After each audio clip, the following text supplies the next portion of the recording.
what it is. Hello. Hello, everybody. Hello. Wake up. It's the show now. It's time to pay attention. I'm just kidding. You can go back to the way you were. You might be sleeping right now. It'd be hard, though, to hear this part. It's usually the end part that you're already sleeping, so which is fine because it works on your subconscious mind, which is fantastic. Probably a better way to observe the show anyway. How's it going? Is everybody doing okay? I already did a show earlier today, but it was kind of a bust. But I guess Trump talked about some stuff. I mean, he talked about bombing Iran, which is cool. Which is cool. That's one thing he's talked about a lot. So probably just a threat for now. So he did talk about that. Oh, and then there was a Bitcoin conference today. I just sent Peter Schiff Bitcoin. He just published his Bitcoin address. It may have been for the first time ever, 10 minutes ago, 13 minutes ago. So I immediately sent him Bitcoin. He'll probably get a shitload of it. That's the crazy part. Probably people will give him a ton of Bitcoin just for posting his address, even though he's all he's done his whole life is hate Bitcoin and talk about how much it sucks. But now he's going to have some. So did I get scammed? No, it's the real Peter Schiff. I think. Sounds like him. What do you think? I only sent $10. So if I got scammed, I'm happy to be scammed for $10. Who cares? Some people might send him like a Bitcoin, but no, it's him. That's why we have check marks now. He's verified. It is the Peter Schiff.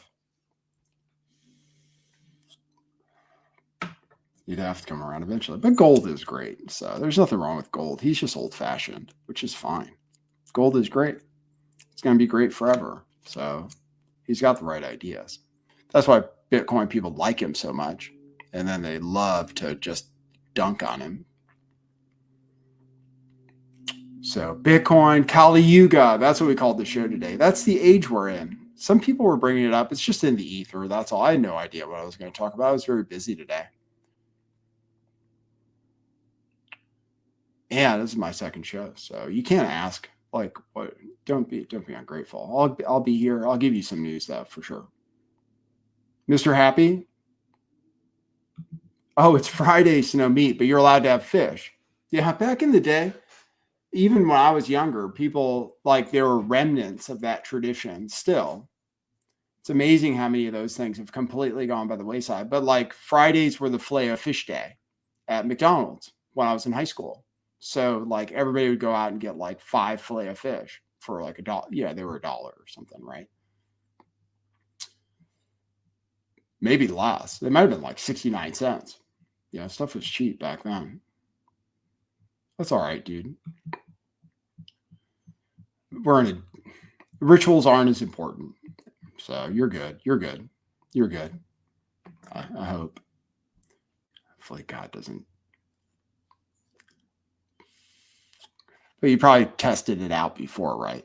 That's what most people do. They're like, okay, God told me I can't eat meat on Fridays. And then they're like, oh, I ate meat on Fridays. And they don't die immediately. So they're like, oh.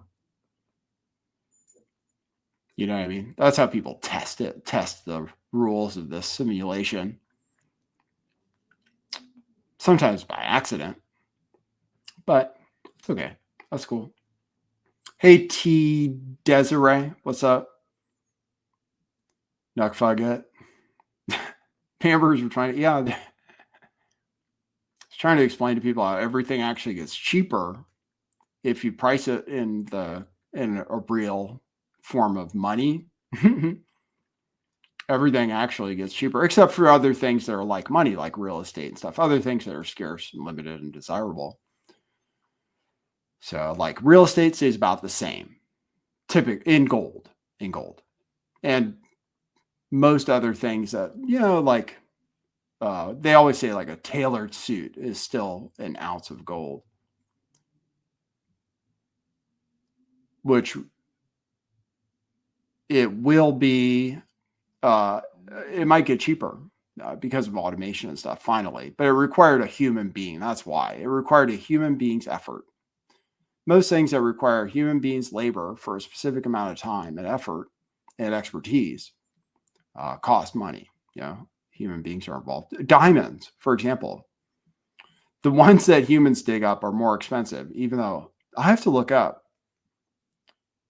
Like if you buy a real diamond, you do it just for you pay because of the suffering. It's crazy. So yeah, but which means that diamonds, now that we can make them, they're going to go down in value pretty rapidly. So diamonds are depreciating for sure because rarity is gone now that we learned how to make it ourselves. So, okay. All right. So we'll talk about stuff on this show. I do have a few news pieces. I'll highlight them. I have Rachel Maddow talking about Bitcoin. I have some she, him, they video. I have another video. There's a thing about Biden not signing anything while he was in office.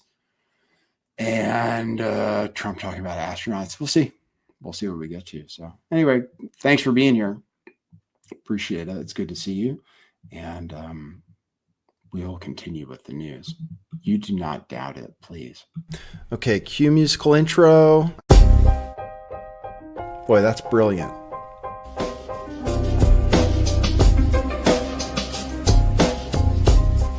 I do think some things in the world are real. Like you guys. You guys are real. Most of you. Most of my listeners, I think, are not just in my head. I think I have the metrics to prove it. You've taken a leap of faith today. What is that sound? And I apologize if you take offense. I'm a little offended myself. Welcome to our show. Welcome to the future. What it is, joining you live from sunny California. It's a beautiful day today. I'm your host, Nathan Stoltman. And I bring you the news, the real news.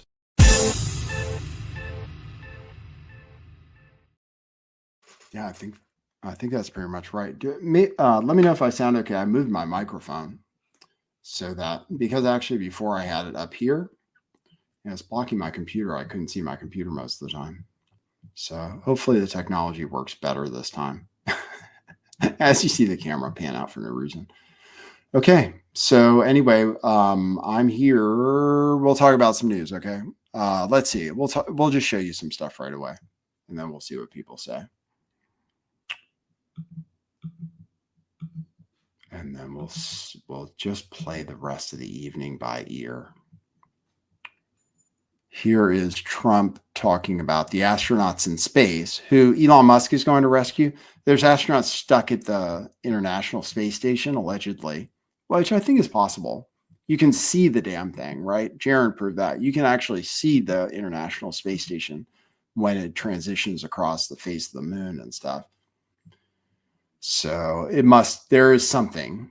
Whether it has human beings in it or not is up for debate, especially since they fake almost all the videos. So it'd be hard to know. Thanks, William. All right, here's this about astronauts. But this president won't let it happen. We're going to get them out. We're coming up to get you. I've authorized Elon. I said, can you get them out? Because, they've been left up there. I hope they like each other. But maybe they'll love each other. I don't know. But they've been left up there. Think of it.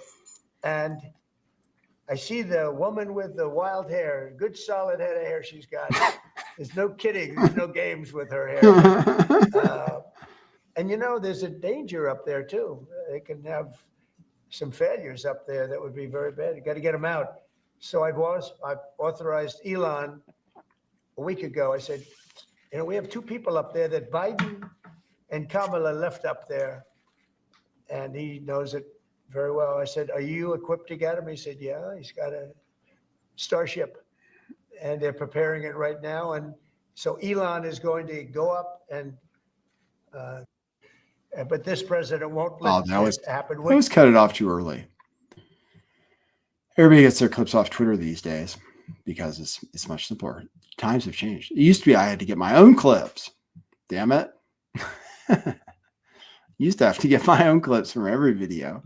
I don't even think you could post video on Twitter. Can't remember. Maybe you could in 2000, what was it, 15? But it was rare. Now you get everything immediately.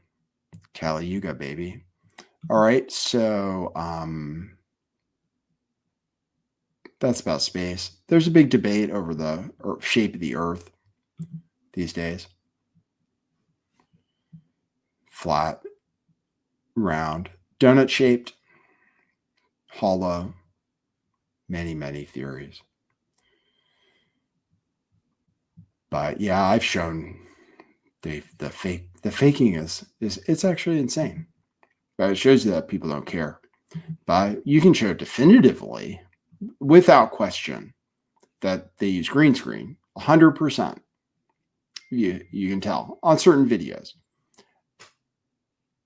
Could be older, but 100% green screen on the supposed ISS, and 100% sometimes, at least back in the day, in one of those airplanes, the Vomit Comet that does the where you can experience anti-gravity inside an aircraft. That's how they used to do it for sure, because I timed the videos and it was like 20, whatever it was, 23 seconds or something between the time they got weightless coming down and then actually leveled off and went back up again and then came down again. The person would float in the air and they all had their hair sprayed completely. It's like hairsprayed. So it's like, doesn't move at all.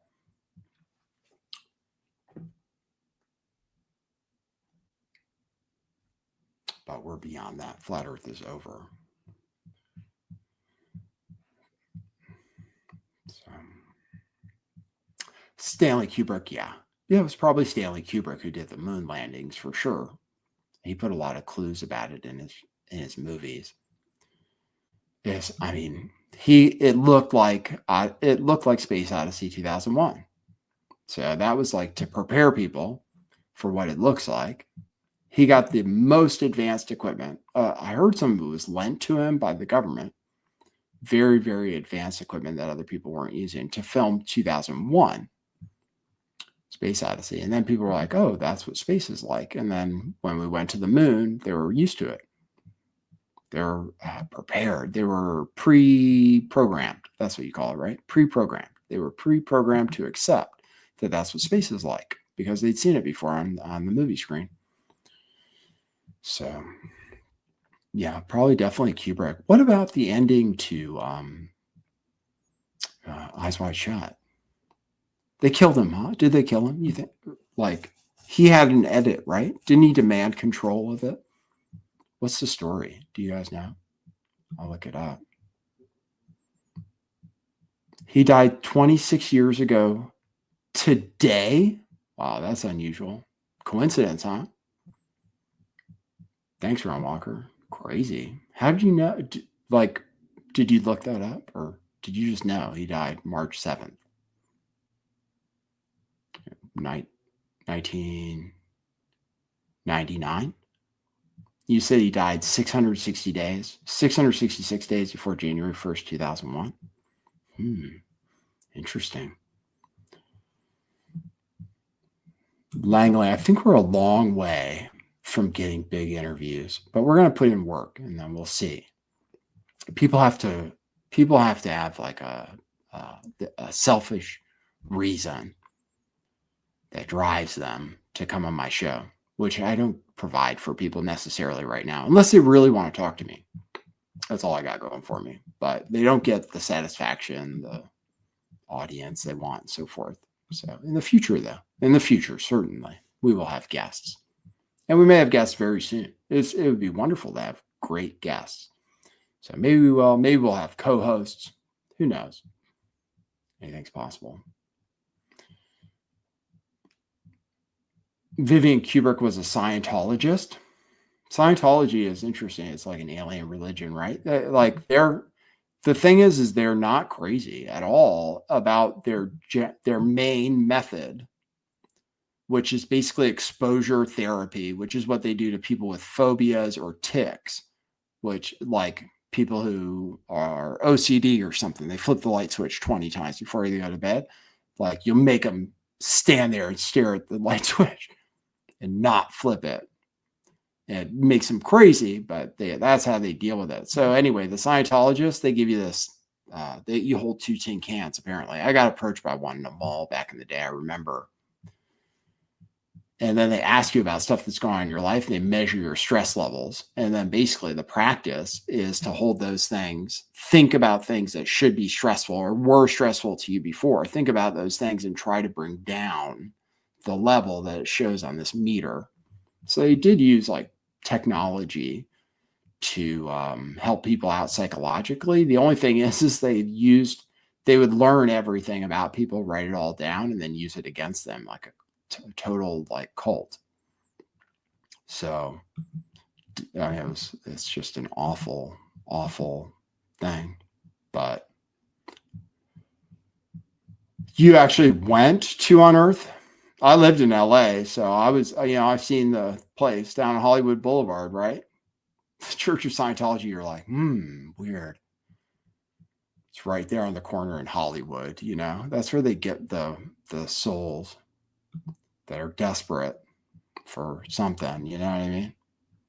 People wandering in off Hollywood Boulevard. L. Ron Hubbard stole Jack Parsons. How do you know so much about L. Ron Hubbard? Why is everybody always related? Jack Parsons worked with Spirit to create rockets.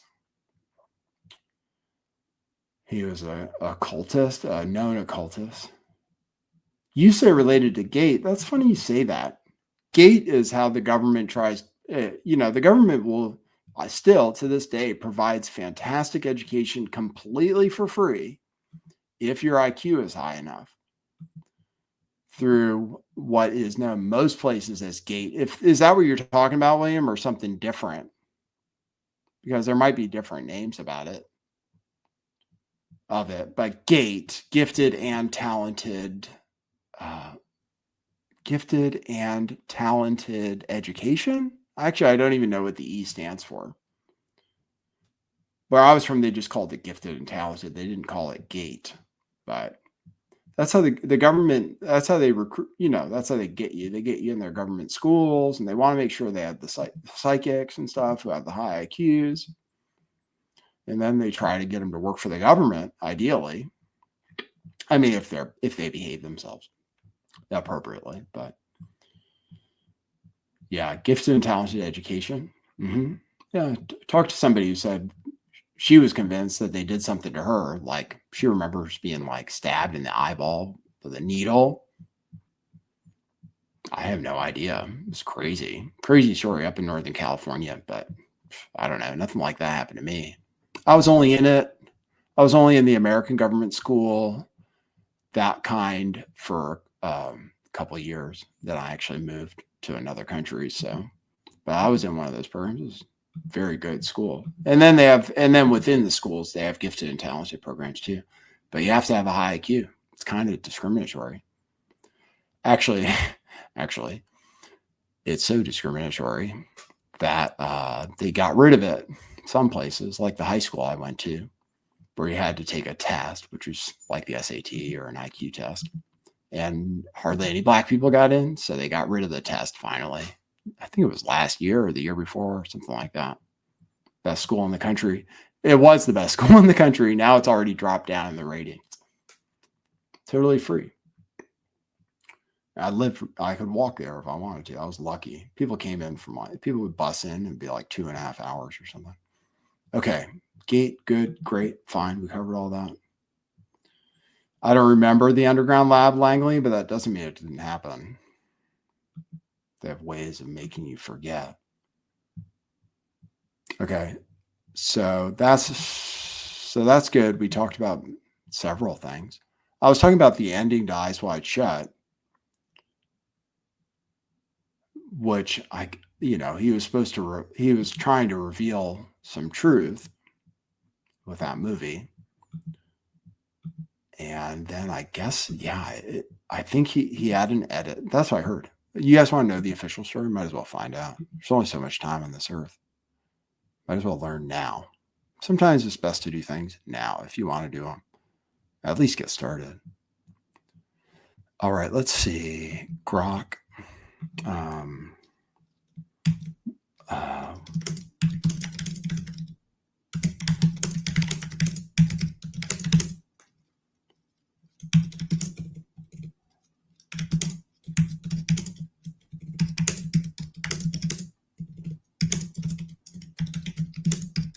all right, let's see.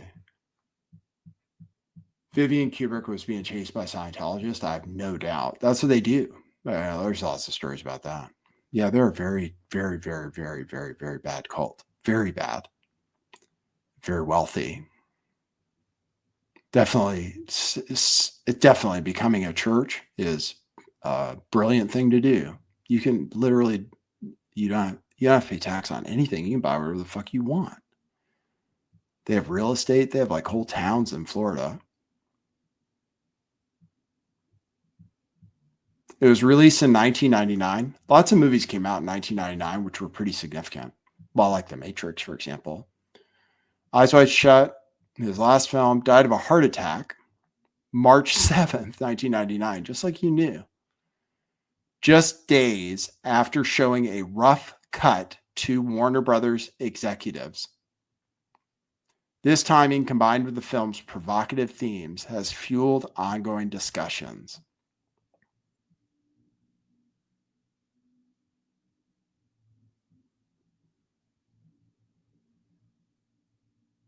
Let's see.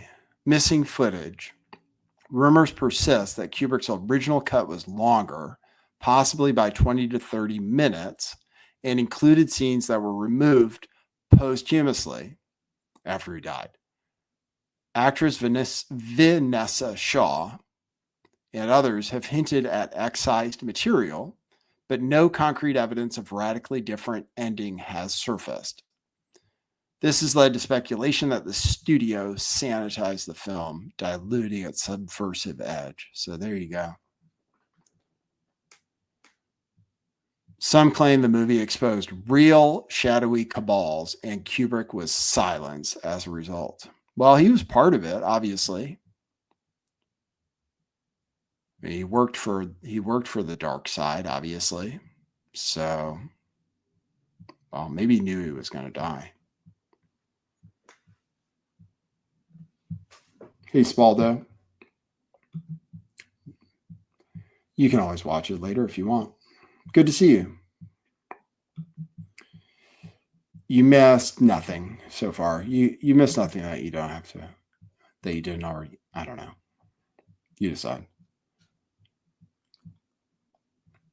Kubrick, moon landing, flat Earth.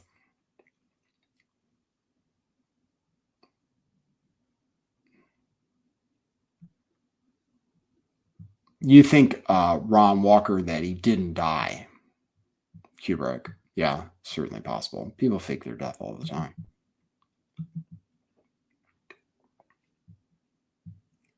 I think, especially famous people.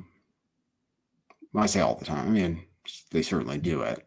And then they go on to pretend they're somebody else completely. Trump told Trudeau that he did not believe that the treaty that demarcates the border between the two countries was valid and that he wants to revise the boundary.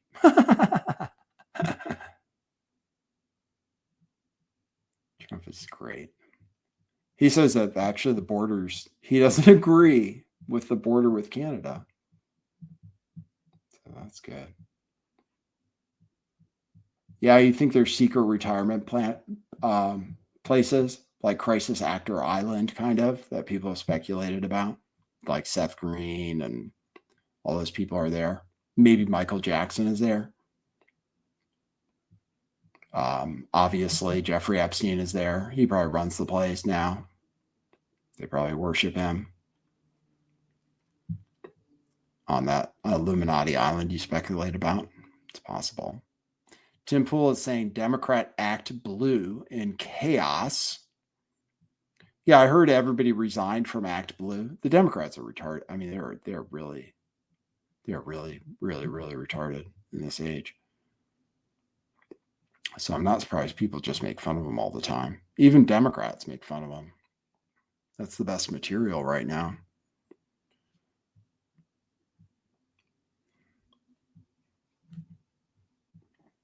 So trying to revise the borders with Canada, that's good. That's good. That's positive. I have a Nick Fuentes clip for some reason in my timeline, which I'm sure I can't play. I mean, I'm definitely testing. Damn, my headphones are going to fail.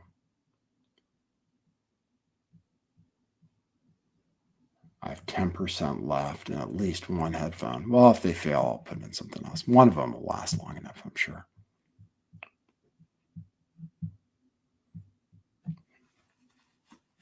That's right, Ricky. Justin Trudeau may be Fidel Castro's son. It's possible. Bloodlines are super important. So, a lot to be said for that. Bloodlines, very, very important. They carry mystical, they carry the powers of the people that came before.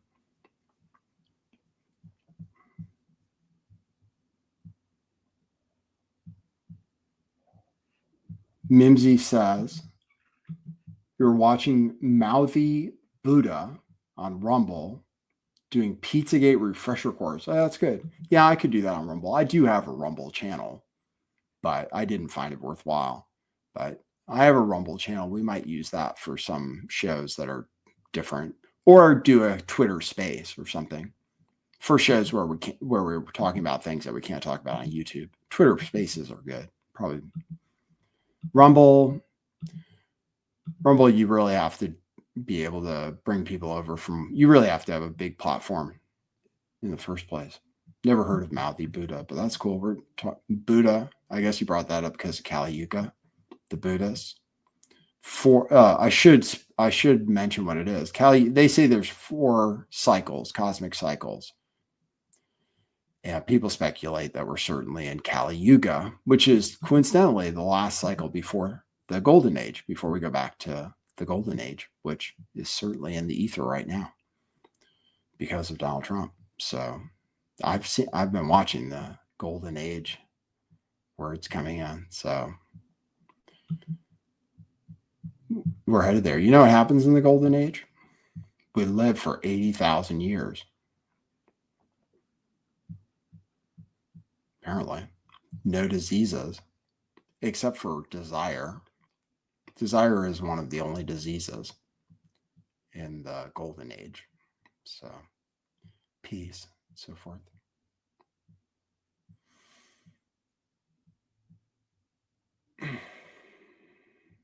Langley says the Yakuza run the Hollywood casino. Hollywood casino poker. It's Friday night. The thing about poker, if you want to play and you actually want to win money, it's good to go on Friday night, Saturday night. Maybe actually I'll play. I haven't played forever because I just don't want to gamble because actually I'd lose. I actually just have terrible luck. It seems like gambling for the most part. I mean, I'm adequate at poker, but mostly over time I lose. I'm not good enough that over time I win. Good enough that over time I can play if I have money. But since you brought it up, maybe I'll play. Be fun. It's good to play. Well, I was going to say it's good to play when people are drunk and having a good time. That's all. And if you're not, that's the best time to play. So the best time to play is like Friday night, like 2 a.m. You know, that's why guys that are professional poker players never sleep, because the best time to play is probably, when everybody else can't think. So, but yeah, it's like I actually righteously get mad at myself anytime I buy a lot of scratcher or something like that. And I've seen people with very strong addictions to scratchers. That's insane. I actually had a girlfriend that I had to drag physically away from the slot machine physically. I guess they let me get away with it, but like she could not. It was actually insane. Some people are really possessed by that spirit. It's wild. But maybe some poker, that'd be fun. $60 or something, $100. I think you buy him for $60. It's like $1, $1, no limit. Then if you lose it, you just go home or whatever. I don't really have money to spare, but entertainment budget, whatever. I haven't eaten anything, so sparing money that way. So that's good. It is Ramadan. Oh, and it's Lent too. So fasting is good. Fasting helps you deal with the desire, illness, malady. If you fast, you don't want desire at all. At all. Think about it. Okay. What else? I'll show you another clip. It might be ready. I talked to the AI. It was cool. Oh, motherfuckers. I didn't even. Okay, hold on. I have to do something. Let me just do this real quick. The pain you feel today will.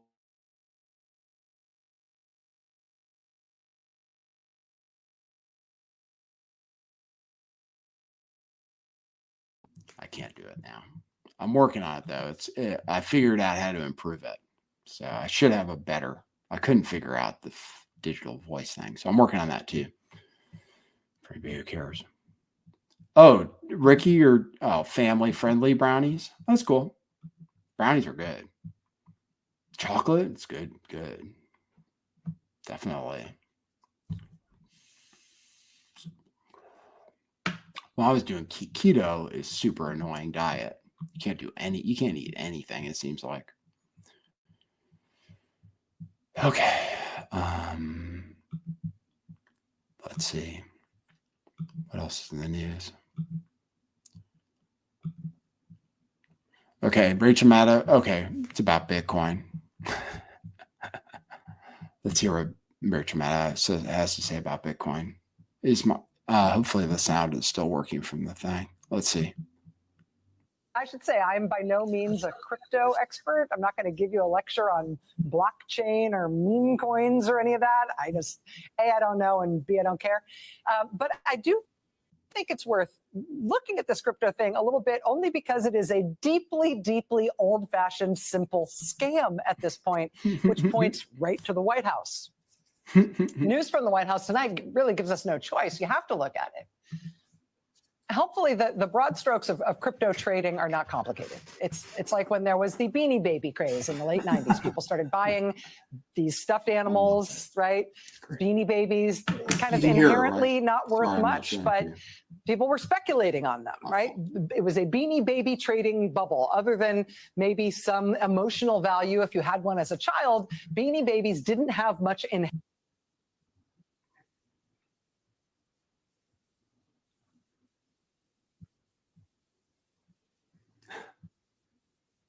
Oh, shit. I'm sorry. Currencies operate on the same idea. They have no inherent value at all. The only value they have is if you have some reason to believe that somebody else might want to buy them from you in the future. Why does anything have value, Rachel? And what that means in very practical terms is that convincing other people that your crypto is popular and in demand, convincing people that your crypto thing is going to have value in the future. It's going to be collectible as Beanie Babies. That is key to actually making money. One of the things the SEC alleged a couple of years ago in 2023 was that Justin Sun had orchestrated. People keep buying houses. People keep buying real estate. It's like Beanie Babies.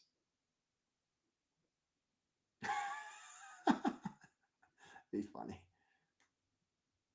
It's all right. Bitcoin's kind of new. I mean, it's really, really, really, really, really new. Really new cosmically. I mean, it's just born. So I understand people don't get it. That's all right. It doesn't matter. Everyone buys Bitcoin at the price they deserve. So. Orchestrated a scheme to pay celebrities to tout his cryptocurrencies without disclosing that he had paid them to do so. So in other words, he was creating the impression of hype and organic enthusiasm around. Oh, do you mean like the celebrities the Democrats paid in secret to talk about Democrats? You remember that, Rachel? A scheme to pay celebrities? Really, Rachel? You guys were paying influencers who were nobodies to not disclose their compensation. You dumb. Oh my God, they paid Lindsay Lohan? You guys paid Beyonce. Owned his product when that hype didn't naturally exist. That was the allegation, which again, Justin Sun has denied. And now the SEC has halted the case right after he gave more than $50 million to the Trump family. The idea of hype in cryptocurrency is that people should buy in soon, right? Get in on the ground floor while it's cheap because it's about to go way up in value because there's so much interest in it. You get in on the ground floor now, you'll make a bundle. It's the whole hype. It's the whole scam. And when I mentioned that the news tonight leaves us not too much. How far is it from its all-time high, Rachel Maddow? How far is it from its all-time high? Right now. It's been around since 2009. When is it going to go down compared to where it was 4 years before? It's never ever happened in the history of Bitcoin, which admittedly is very short. It's never been down, ever, over 4 years.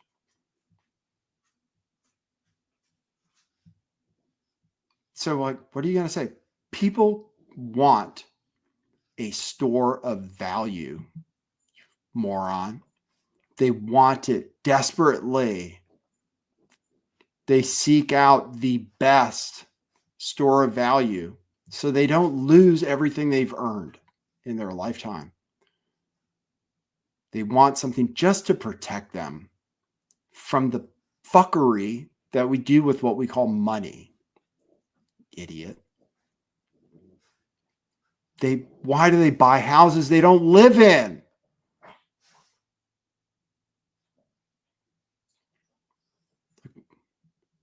Because some idiot might pay more later.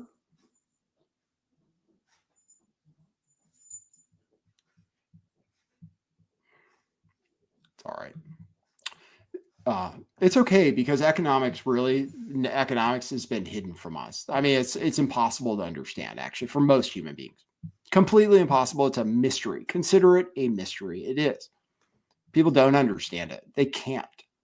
It's actually impossible. God prevented it, basically. You can say, I'm sorry, the alien race that wrote the simulation prevented us from knowing or understanding. So I understand, Rachel Maddow. You're an idiot. God loves you. That's all I can say. I mean, he loves idiots like you. Not much choice, but to talk about the stuff right now, this is what I mean. The White House just posted this video tonight of Donald Trump signing an executive order establishing a digital Fort Knox, as someone says to the president off camera. Trump apparently signing this executive order, creating what they're describing as a federal government cryptocurrency reserve. Now, imagine the Beanie Babies again for a second. Imagine Trump had just announced that the U.S. government was going to buy up tons of Beanie Babies. We are going to establish a federal government reserve of billions of Beanie Babies. What do you think would happen to the value of Beanie Babies? Right? Oh, it turns out there's a huge guaranteed buyer for these things. They're buying billions of them.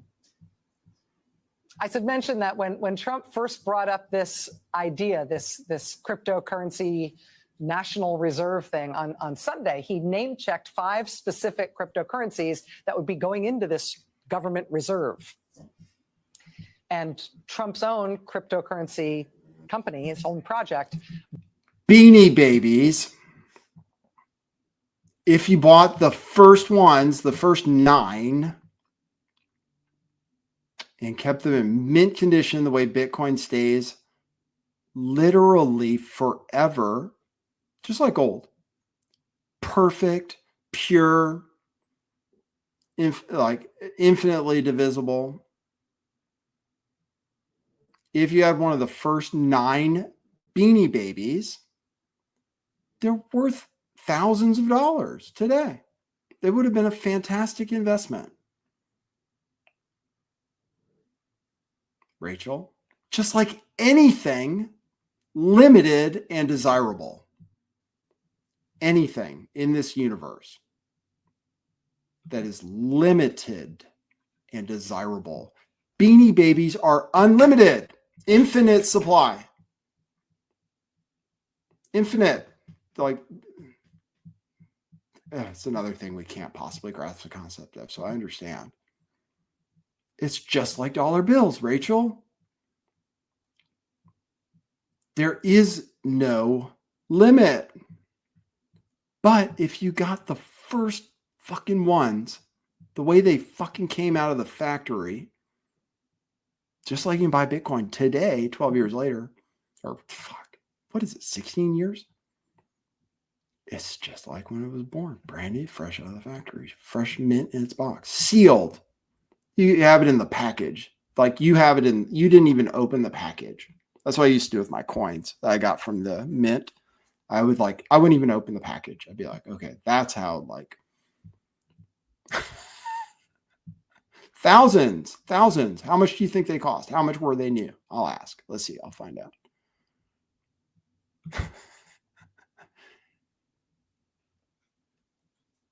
Patty the Platypus, first generation, $2,000, mint condition. Brownie the Bear, $20,000, mint condition.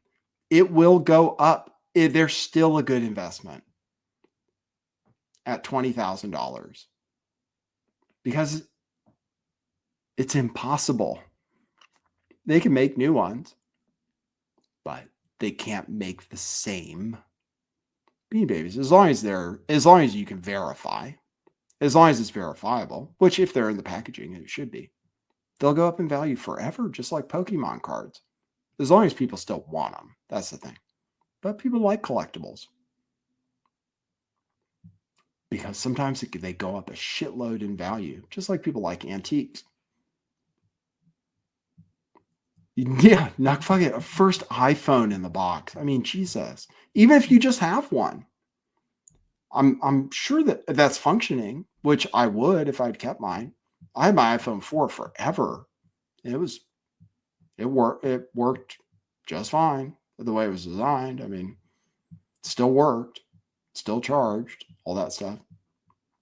Yeah, can you imagine what one of those goes for? The first Apple computers? Fucking idiots, man. But it's okay. I understand. We're not supposed to understand. I mean, the way the simulation was set up, it's not supposed to be super easy to figure out. That's all. So I understand. It's okay. Ignorance is great. But I mean, like I said, God loves Rachel Maddow. It's very clear. So she is fulfilling the plan. So it's cool. Bought $20 million of those currencies, of 2 of those currencies this week, ahead of what we now know will be a White House summit on crypto tomorrow. If the whole idea here is that you hype something by making it appear that there is a market, that there's demand, that there's lots and lots of buyers for specific crypto. Well, yeah, okay. And that's fair. XRP, all the other stuff is not a good idea. Even Solana, which I have, which I think will be around for at least 30 years or something. They're not. They shouldn't be in the reserve. If she's talking about XRP or something like that, she's right. She's correct. It is stupid. They are stupid investments. Over the long term, they are stupid investments because you just have no idea what's going to happen to any of them. Any of them that aren't Bitcoin are likely to eventually be replaced by something better. Bitcoin already has gone through that. It's been replaced by better things a million times. Everything's better than Bitcoin in some way or another. But it was first. That's all. It was first. It was the first one. It was perfect. It was literally perfect. It had to be at creation, which is kind of unique. Never failed. It never, ever stops. Ever. Forever. The other stuff too, but those are for short term. Short term, like you have to have different horizons. You have the general horizon, which is infinity. You have to think, okay, infinity. Like, what do I want to have for infinity? And for store value, ideally, which real estate works. It's excellent. But that's the first time horizon. And then you can talk about short-term stuff. Doge could be all. Doge is probably a fantastic investment. Honestly, Dogecoin, probably it's going to be great because it was the first meme coin. So other ones will pump here and there over time, but Dogecoin is probably a great investment. I might buy some actually. It's about time for it to pump again. And people who get in on the ground floor and own it. Dogecoin is better than Bitcoin. Way better technologically because it's much more advanced. But that's the point. Bitcoin doesn't care at all about anything. Boy, that value is going to go up. Well, it would seem that President Trump and his family and the White House specifically are now playing that game. There you go. Well, that's Rachel Maddow. It's just because Trump. It's just because of Trump. But everybody likes everybody's been bought. The great thing about politicians is you can buy them, and people with Bitcoin are motivated by their own, by greed, to buy politicians. And so they've just bought them all pretty much. Texas, it just passed overwhelmingly. I'm sure any Bitcoin bills would pass because they've just flooded everybody has Bitcoin donors because people who've had Bitcoin a long time are rich. All of them. Anybody who has Bitcoin and held on to it for 8 years has a lot of money. 10 years, they have a lot of it. They have a lot of money. And it'll just continue to be more. They'll appreciate faster than gold because it's new and it's better than gold. It's much superior to gold.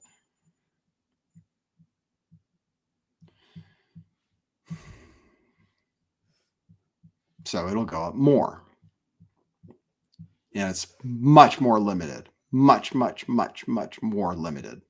Although real estate is, the earth is limited too. So if you own a part of the earth, that's good too. Also, any part of the earth, it's fine. That's a good investment. It's definitely limited and scarce and desirable.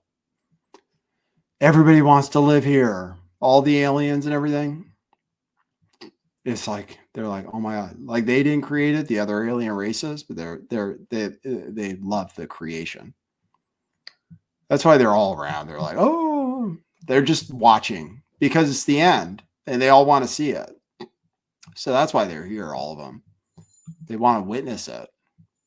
The end of the Kali Yuga, the beginning of the golden age. Oops. Hold on. Hold on. I wasn't sharing the right tab.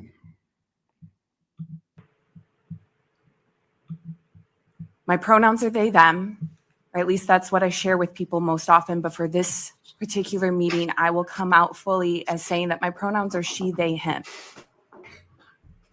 Now, I don't usually go into that.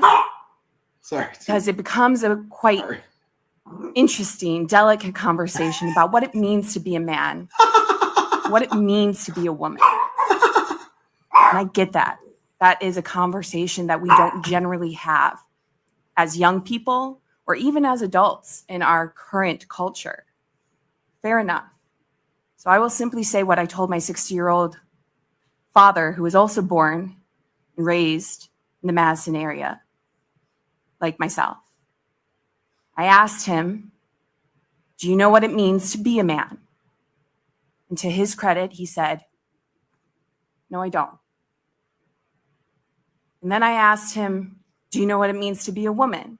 And again, to his credit, he said, no, I don't. And then I looked at him and I said, Yeah, that's pretty much it. That's where I land. I land at an understanding that my womanhood, as I was assigned at birth, does not come from my ability to produce children or to behave in a feminine way. And my manhood does not come in the form of my genitalia, for that can be lost too. And so there is a discussion to be had about gender identity and understanding of what it means to be part of the LGBTQ community. That's all right. We're here to understand. These dogs are insane. They just start barking at things. Oops, one of my headphones just went out. Blunk. Mayhem. For no discernible reason. Unless there's a dog barking next door, which then I understand. Oh, Angie. Thank you. Well, it's kind of a question if you used to be Catholic. The question is, did you go through the rituals? And if you were baptized in a religion, then you can't say you used to be. You still are. You may have moved on to other faiths and so forth, but you'll always be Catholic if you were baptized, if the ritual was performed. So you'll always, just like me, I've gone through all of them. Baptism, confirmation, first communion. So I'm good. I tried to go to church today, Angie. I just wanted to go to church and pray. I was like, oh, I'm going to go to church and pray. There's a church really close by. It's called Grace, which is a beautiful, beautiful word. I was just going to go pray for an hour or something just to meditate because I'd be doing that at home anyway. And I think they're only open on Sundays. I think that's it. Like, what's up with that? My grandma went to church every day. I thought churches are supposed to be open all the time, like 24/7. Somebody's supposed to be living there. So I don't know what's happened to the world. Churches should always be open to everyone. And then there should be people there that, live there and pray and stuff and are like for free because they're priests. So I was pissed off. You missed the beginning of Lent. Yeah, it was last week. I'm sorry, it might have been this week, Tuesday. The start of Ramadan was recent, and then the start of Lent, right next to each other. So I'm fasting, but it's not that much different from what I was doing anyway. Just instead of getting a treat with my coffee, I just get coffee. And then I basically don't eat until dinner. So that's fine. The Muslims are doing they do it sun up to sun. Oh, but I drink. I don't care. And I had a latte, which has calories. So I'm not doing it the real way. But sorry, I'm in the spirit. I'll eat after this. Don't know what. I'm not. It's okay. We don't really have to eat every day if we don't feel like it. We require very little.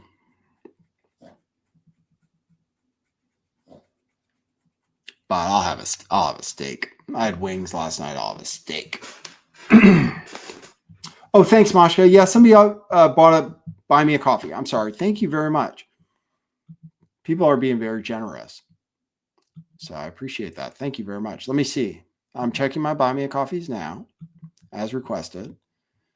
I might have to update some of it. The Branch bought a coffee. Thank you, The Branch. We talked yesterday. Could you look up a BlackRock story?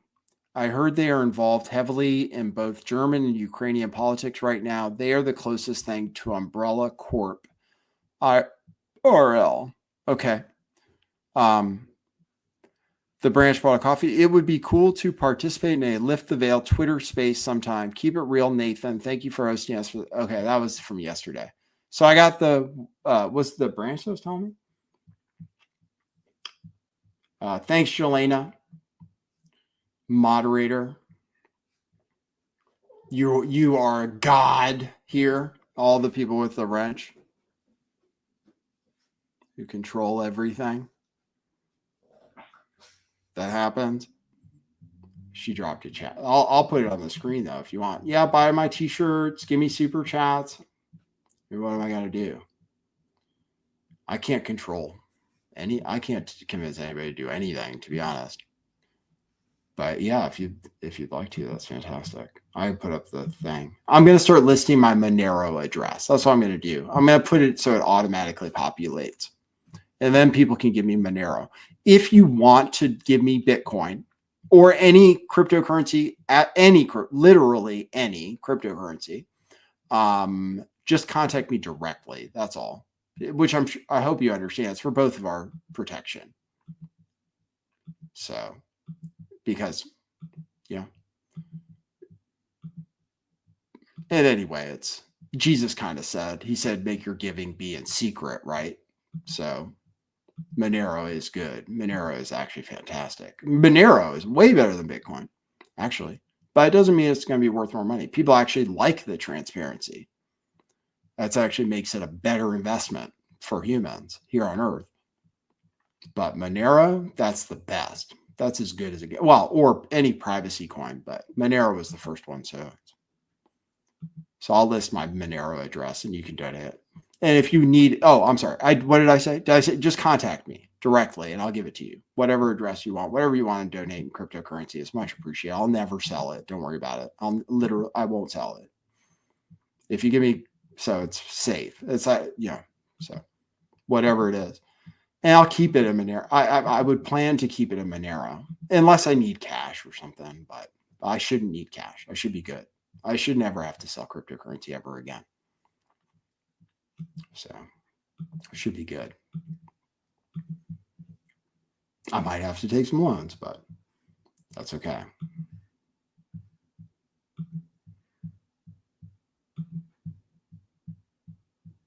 Nuckfugget, how much Monero do I have? Fuck off. Wait, asking me how much crypto I have. What are you, new? No, I'm kidding. I have zero, actually. No, genuinely, even if the government's listening or whatever, I have zero right now. Yeah, I had some, but I turned most things into Bitcoin or Solana. Almost everything I turned into those two things. I have some other stuff left over, but almost everything is Bitcoin and Solana. So yeah, but I like Monero a lot, and I see it's gone up. So, and it will continue to go up in value. So, and it's good to have private money. Never know when you might need it, and I would use it to pay for stuff. When I say I'll never sell it, I would use it to pay for something directly. So, which is different from selling it, I believe. I wouldn't trade it for anything else though. So if you're worried about that. Spaldo, we're all rich. Believe me, we all came here with everything we need. So it's just that I see it's okay. Like I have credit. Well, I said I have credit cards. I have fantastic, I have perfect credit, the best. So if I ever really need money, but I'm going to be working and I do the show and the show is going better. So I'll make some money from the show and I will have a job very soon. It's literally just apparently like I have a criminal record, the job I want to do, which anybody can do who doesn't have a criminal record and stuff, or I guess the particular charge I caught, whatever, it's such bullshit. But that, it's already, the DA already didn't argue. They're not contesting it. So it's basically the judge just has to sign it. And then I'm going to do that job at least, it's a lot of money. I'm good. I'm set for a while, so I'm good. I'll see why things would change. I'm willing to work. I'm a hard worker. So as long as I can work, I'll survive and I won't have to sell. Sometimes I'll use Sometimes I'll take a loan or something though, for sure. Hey, Ricky. Ricky gets messages directly from the source because he knows about borax. Yeah, dude. Borax. Yeah, every day.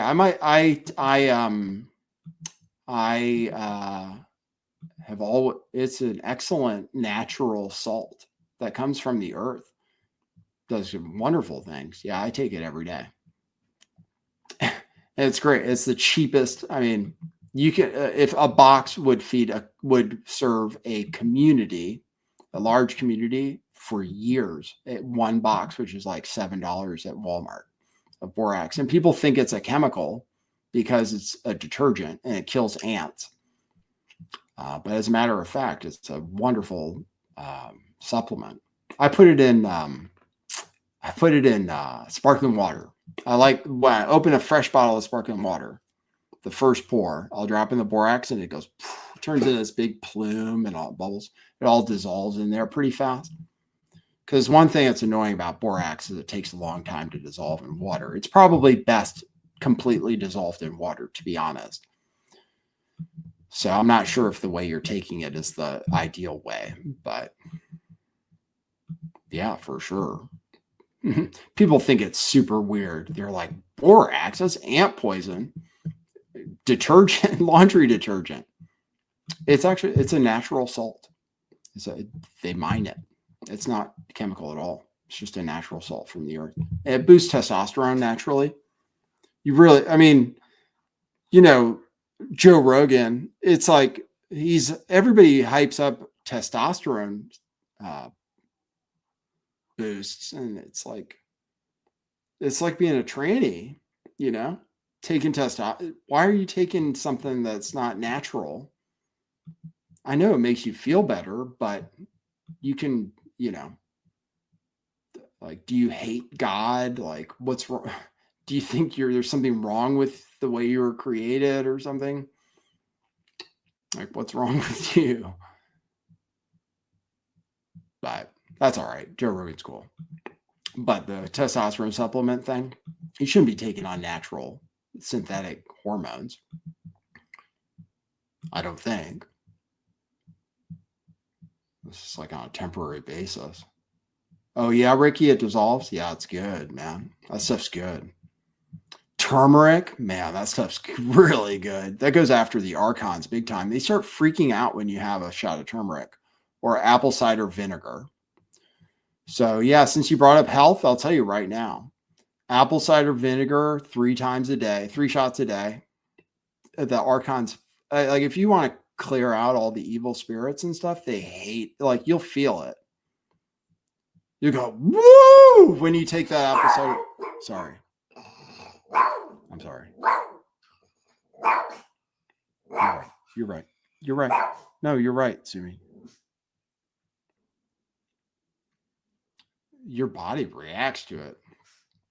It's good stuff. 3 times a day. The guy, Bragg, he claimed it was a cure for everything. And he died in a surfing accident when he was 90 or something. The guy who brags apple cider vinegar with the mother in it. That guy, he swore by it. He was like, oh, that's cure. He was a longevity guy. He wanted to live forever. And he probably would have. He died in a surfing accident when he was 90 years old. So definitely take that. Turmeric, fantastic. Berberine, for sure.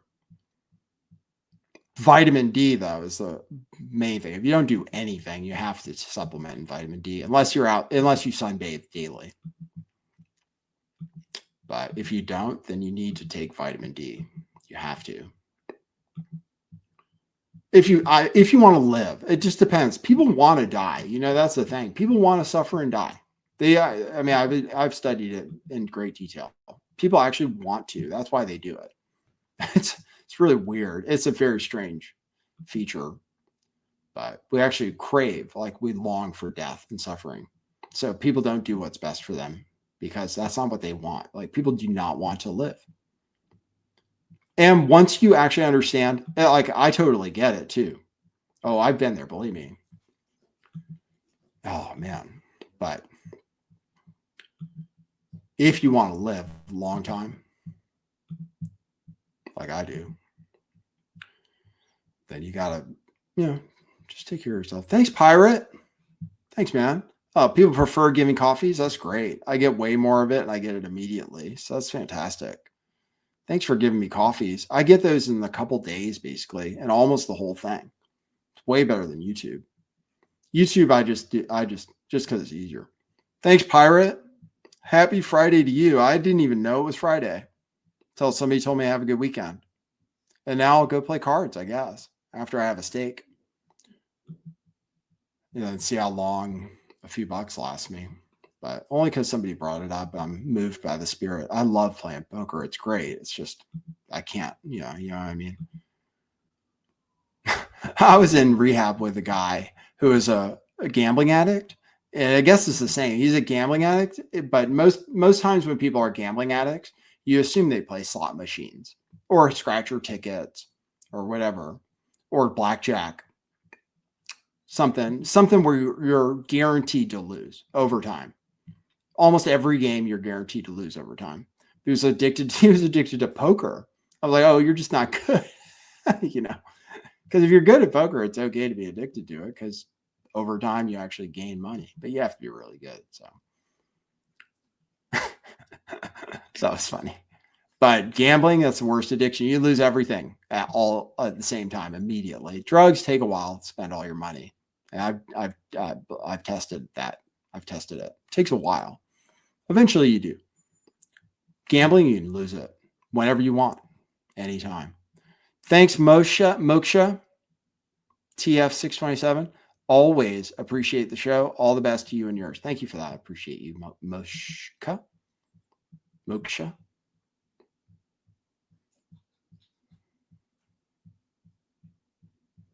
William, I'm willing to work. I cosmically, I have to be willing to work when called on. So I'd be willing to do anything that the government asks me to do, to be honest. I'm sorry. I'm sorry. I'm willing to work. And I would talk to Trump and I would play poker with Trump if I had to.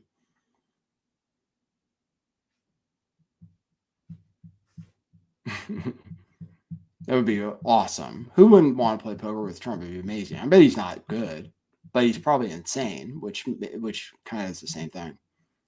Oh God. I still remember the last hand of poker I played. There was this drunk idiot playing cards, and he just went all in every hand, basically.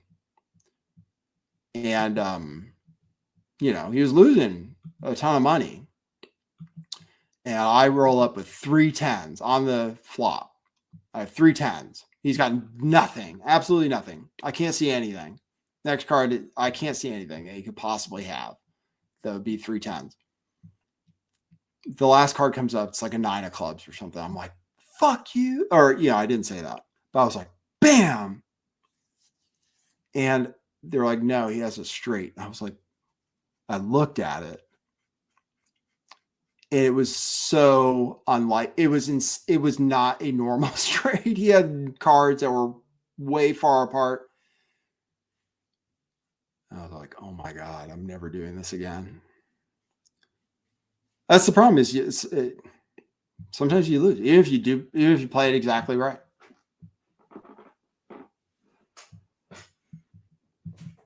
That's the thing. You can lose and you can go on losing streaks too. I mean, it's that like professionals, it's like a high stress occupation from what, I've talked to people who try to do it professionally. You set aside a bankroll and then you don't spend anything from your bankroll. But even if you're the best, you can have bad luck. For a long time running, it's possible. You just have bad luck, really bad luck. Play everything exactly the way you're supposed to. You could be a machine. You could be a computer. Most of the players now are. That's the only thing. You can't really compete now unless you're a human computer. People who do it just based on instinct, because people are learning against the AI is better. The AI can beat us. So, Ricky from Sunnyvale, that's an excellent question. What gets you into your flow state? Well, I was touched by something, and I guess I've been working on it. That's all. I've just been working on it for a long time. And when I was off my meds, I started doing it. When I was off my meds, I started doing things. I was like, okay, I'm just gonna whatever. Like I'm just gonna do whatever all day long, whatever comes to me anytime. I'd use different things. So I started doing that. That's kind of, but it's, it took me a long time to figure out Reiki, to be honest. And I almost died several times. So I don't even know whether to tell you because it's perilous. It's a perilous journey if you want to do it correctly. And I am working on it. I'm going to start doing yoga. I was stretching based on my just spirit guides, basically. Like I didn't know what the fuck I was doing for 6 months straight. I was like in pain. I didn't know what was going on. I had the feeling I was like, you know what? I felt like I was being tuned, basically. And I was like, it touched me like my whole head. It touched me the day I found out I was going to get fired. This feeling came over my whole head. I went home and I was like, God, I just need to do nothing. I just need to sit and contemplate. I could do that every day. And I did my show sometimes, but I was just standing around, moving, doing very strange contortions, which I didn't understand. And it wasn't easy. Cocaine will work though. Cocaine, if you want the easy, just do some cocaine. You'll be in the flow immediately. 30 seconds probably. Or crystal methamphetamine. Good stuff. Yeah, that'll work too. Either one of those will work also. At least for a while. Eventually probably fuck up, but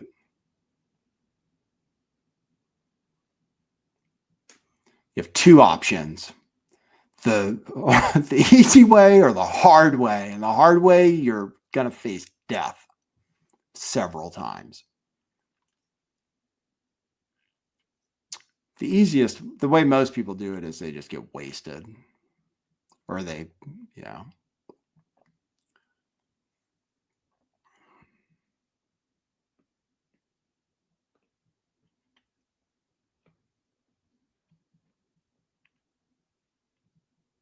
What do you think of that way?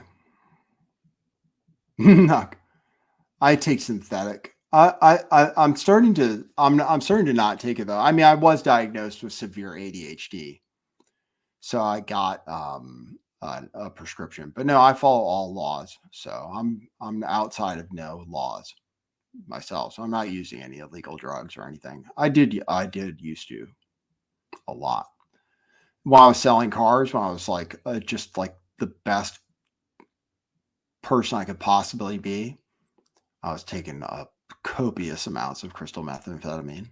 It's very, very high quality and very cheap in the Bay Area. But eventually I was prescribed something.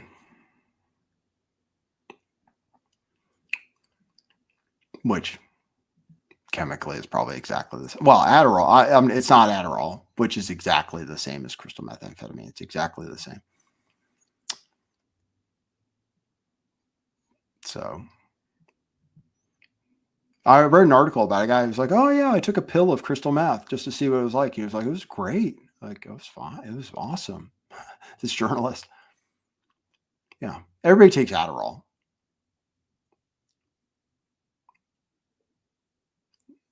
If they want to write something, everybody takes Adderall now. So, which is the same as meth. It's exactly the same. That's all. People just don't. It just doesn't have the stigma. It's literally the same. It's the same as crystal methamphetamine. Same thing the Germans were taking over the counter. It was over the counter in Germany during the war. And I'm sure it was awesome. So that's what they were taking. I mean, Hitler was so hopped up, man. He was definitely getting messages from outer space.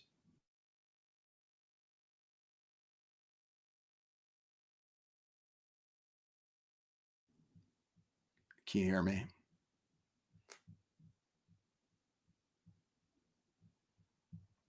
Can you hear me okay? Thanks, everybody, for the donos. Appreciate it. That's cool. People fall. The weird thing, at least it's really weird to me, is because I don't tweet hardly at all. I just started maybe once a day or retweet something. People keep following me. I'm like, why? Like, where are these people coming?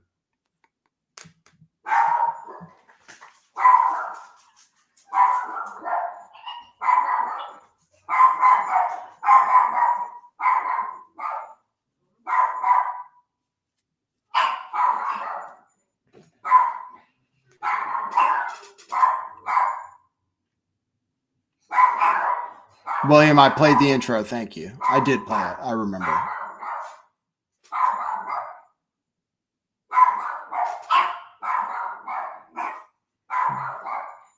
I start to space out and see if I understand what they're saying. You know, I'm like, maybe I can understand them. I don't.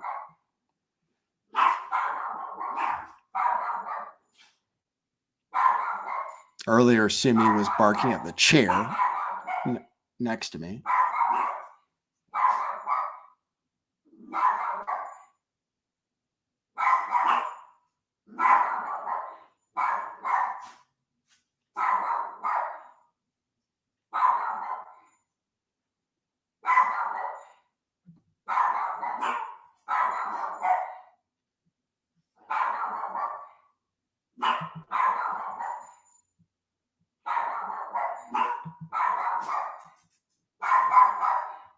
Two dogs, Nuck. I'm taking care of one for the weekend. Who's really nice. It's nice because Sumi is not. She never really cared about me that much. She really doesn't. Because Katie. Sumi is Katie's dog. It always has been from before me. You know. So Sumi's. But even then. Sumi's not this. This dog just follows me around everywhere, gets in bed with me, just loves me. So nice. So it's nice to have somebody in the house that really, really likes me. It's actually really nice. Like no matter what, which is great. I don't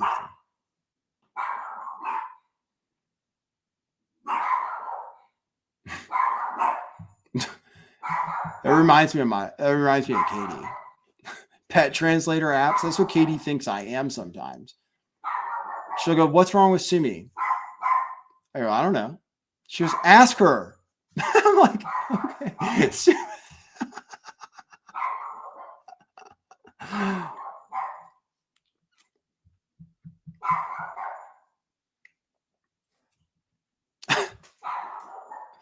So funny.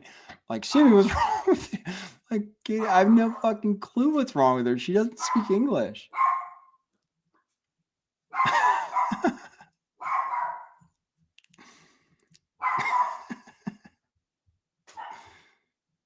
She always knows, you know. Sumi's so smart. She's like, Sumi is so smart. I'm like, no, she's great. She's fantastic. I love Sumi, but I wish she liked me more. That's all. Just like everybody. I just want to be loved. Sumi's the best. We hope she lives forever. We're working on it. First human lifespans, then animal lifespans.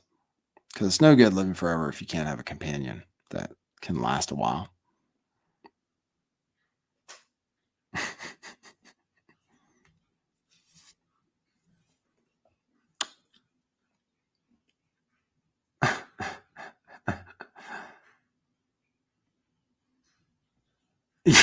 Yeah, I know. Cats are crazy. Too much. Yeah, I know. We had a cat. We had a cat like that. It was she was super annoying. My brother named her Cool, and she was like that. She was like rubber. She would just rub her rubber gums against you just all the time. It was super annoying. So yeah, I know what you mean. Cats are totally different than canines, aren't they? I'll open the phone. I'm sorry. Yeah, I have to close it because it just starts ringing. How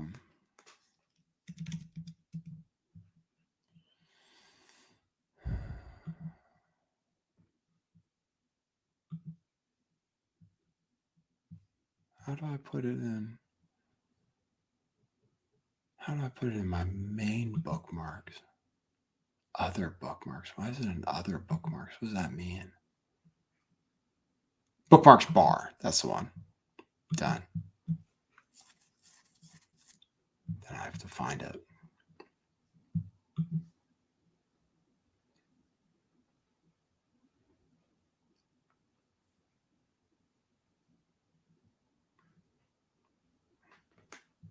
Okay, phone's open. Oh, yeah, Eon. Yeah. That's all right.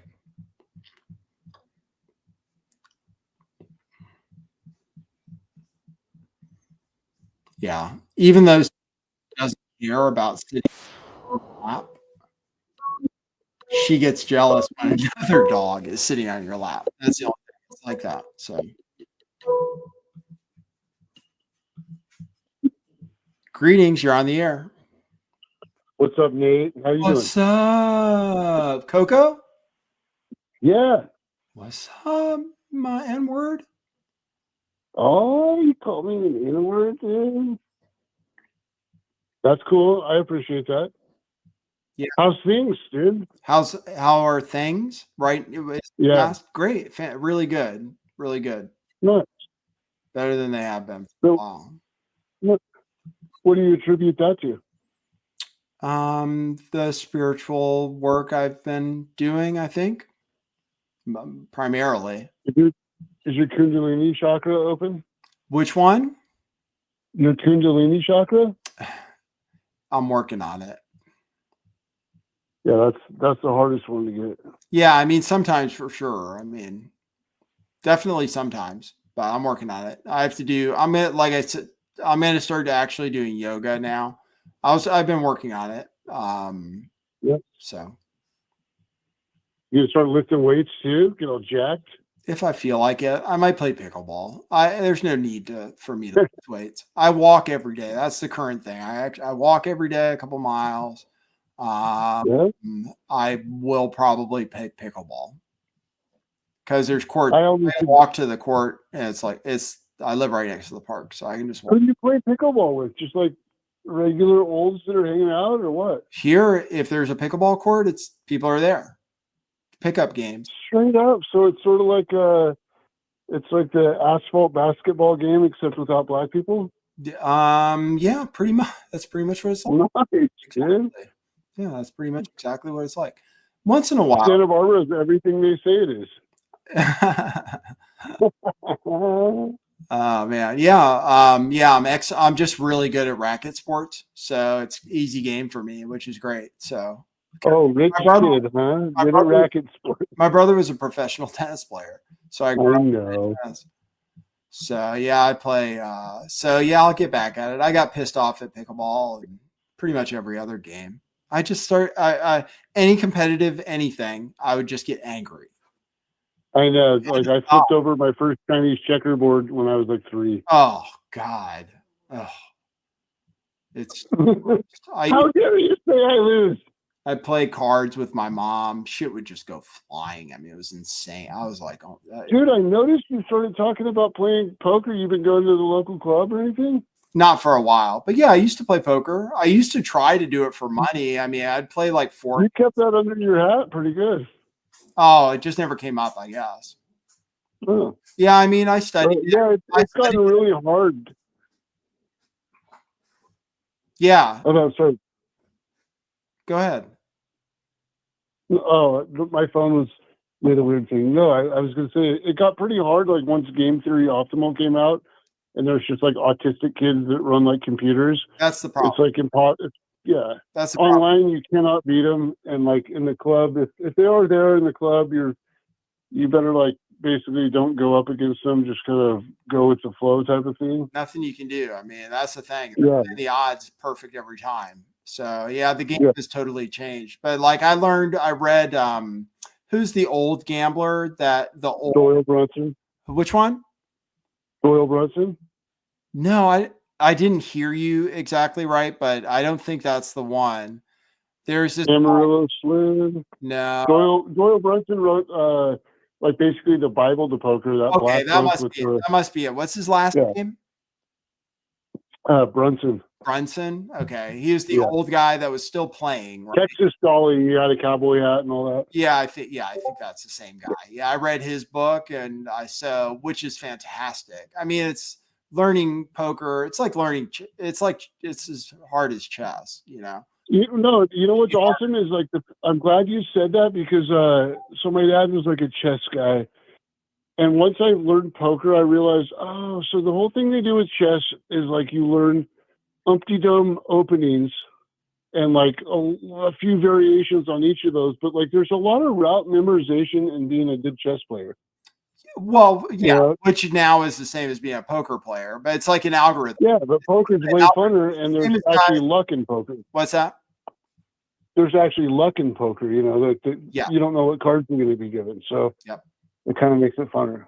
Yeah, right, exactly. Yeah, and I realized like you have to play no limit. Like that's the only Yes, cash only, no you limit. have to Let's play go. no limit. Like I used to play limit, and That makes you a really good player, though. If you can beat limit poker, you'll actually be a really good player. Yeah. So your pot odds understanding are like up there. Yeah, it's still it's still a game that requires an intense amount of skill. It's just that if you really want the bet obviously is like how much you bet is the game. Well, you know, with limit poker, it's weird because it's kind of boring and it takes a while, but you'd be surprised how quick, like if you suck at it, you can go through hundreds of dollars, you know, but like if you get good at limit poker, the cool thing is you can go, okay, if another like, you know, a 3-6, whatever, you're like, okay, another $6, another $6.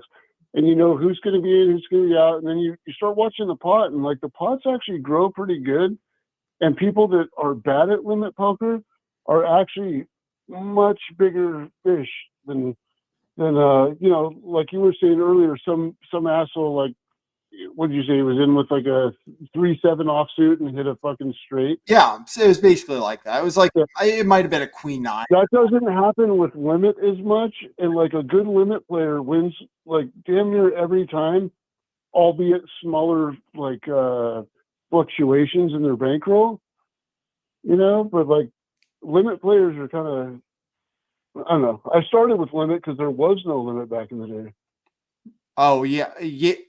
Oh, there was no limit. That's what you said. Yeah, they had no limit tournaments, but like there wasn't like you couldn't just go to any cards. You know, almost a card store. Yeah. Any poker establishment and play like just a 2-5 no limit or a 5-10 or anything like that. Right. They all had like 3-6 or 5-10s and stuff, and like those will eat you alive. And some of those old guys have, because no limit has been around, but it didn't really hit the thing until like 2004 or whatever. Mm-hmm. You know, when the World Series kind of did its thing. Yeah, the World Series. And, I was way into shit. I was like super into it. But those old guys that played like 20 years of Omaha and limit poker. Was there a guy named Boyle? Was there a guy named Boyle? No, Doyle. That's Doyle Brunson. That's the guy that like you said, the Bible. Okay. Yeah, it just suddenly came to me. Okay. Texas Dolly. Yeah. He was buddies with Amarillo Slime and all that. But no, those old, like I learned with a bunch of old guys that were just executioners, and you're like, damn, dude, it's like a bunch of my grandpa's type people playing poker, and I don't know. Yeah, I mean, once you learn to eliminate desire, then you can be really good. You know what I mean? Like, but that's the problem. That's why it's a game, because everything is emotional for everybody. Every decision everybody makes is emotional in some way, you know? So it's when the limit goes up, people start sweating, you know? But people who are disconnected, Do you go on tilt? Are you like immune from tilt? I don't know. I have no idea. I don't know. I'd like to be okay at it, but no, I definitely in the past wasn't. So I'll go down there and see how it goes. It's fun to see people anyway. I used to hang I out would there. I say used to that's try- probably my like super. Oh, that. No, it's okay. I overtalked to you. No. It's dude. I'm the overtalker. No, I was gonna say my superpower is not going on tilt, just being able to like suck it up, buttercup kind of a thing, regardless. Because It's really good. over like the long, over a million hands, it's like, are you really gonna freak out about this? Like, I have gotten pissed when like my four of a kind got busted by this asshole's four of a kind, and he had been beating my ass like, I mean, it was like a movie where I had like 4 tins, and he's all 4 jacks. And I'm like, well, I just beat your head in with a tire iron. And because I thought I finally had him, and he was like my nemesis. He just couldn't be beat. But you have to just kind of appreciate that, like, that's the situation in life. Sometimes you're just always going to lose to this guy, and don't make your next hand, dependent on that hand. Right. Yeah. But he really did do that. I had 4 tins in this asshole that I used to run into him at like Home Depot all the time. Like he was a slumlord and a really weird guy. And I was like, fuck, dude, I'm going to, it's like at the, like 3 a.m, and he's got like $3,000 in front of him. And I had like chipped up and I got like a couple of grand, and I was going to fucking clean him out this night. I'm like, fuck yeah. You can't beat 4 of a kind. Apparently you can. That's life. That's life. So yeah, it's good for us to play competitive games so we can improve and stuff. So I used to play golf all the time. I was obsessed with golf. I was pretty good, but then I just kind of like lost my swing, and I was probably like, I think my weight was fluctuating a lot too. I think I kept getting heavier. So my swing was, I wanted to be better. And then I started taking lessons, and it's like the lessons were like, okay, we're going to start from scratch. So I was like, okay. And then I couldn't play anymore. So I was like, okay. Well, it's weird. I've been playing my guitar a lot more lately, and I've realized like there's a lot of simple stuff that like I had kind of taken for granted, where I'm like, oh, I'm alternating picking this, and it's like, nope, I'm economy picking. And to go back to like relearn it all, I'm like, shit, I've been doing it not necessarily wrong, but just in a certain way for like 30 years. You're like, you can't unlearn that. So if someone tries to fix you with your golf swing, like, how is that possible? Like, how old were you when you took these lessons? Fortunately, it was right when I started playing, pretty much. So I actually had a really nice. I had like people would. How old were you? I mean, people would tell me all the time that I had a really nice swing. I start when I was like, I want to say 14 or 15. Oh, okay. Yeah, but yeah, that's within reason. Yeah, but you said it ruined your swing, though, right? No, not when I was young. I took lessons when I was young from from a golf pro who was my brother's friend, and he taught me well. And so I had a really nice looking natural swing, but I wanted to be better. And, there were certainly all kinds of things wrong and stuff. So I took lessons again when I was like 30 something, and then I quit. But I used to get so pissed. I made a hole in one, and I walked off the course before the end of the round because I got so mad on one hole. You're so competitive. I literally walked home off like the 15th hole or something. So not on the hole you made the hole in one, but you got mad that you weren't making a hole in one on every round. No, it was just that I got so angry with my play that I quit. Which, and I was playing with my dad and my dad's friends and stuff. You're supposed to buy everybody around. You're supposed to buy everybody around after you get a hole in one. I just went home. The fuck that! I got a hole in one. You guys kidding me? That's a bullshit rule. This is why no one likes golf anymore. Oh no, man! It's a gentleman's game. It's a great game.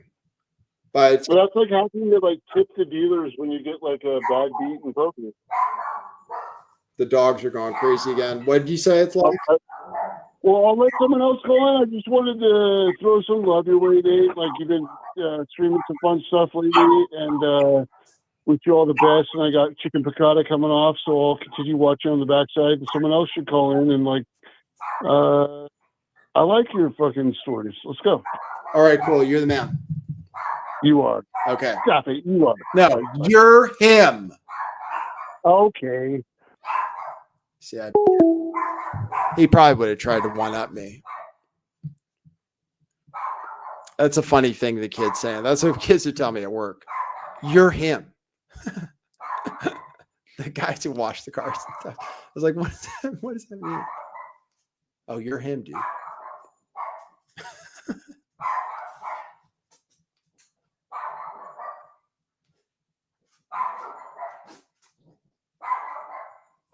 It's cool though. Stupid. Kali Yuga. Yeah, no, I heard that like insistently this morning.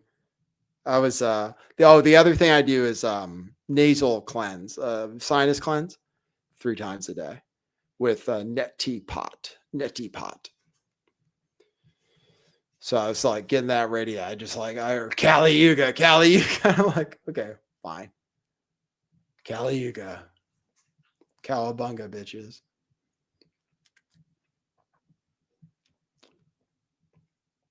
Thanks, Tito's Ray. William, you use the neti pot? Yeah. It's good.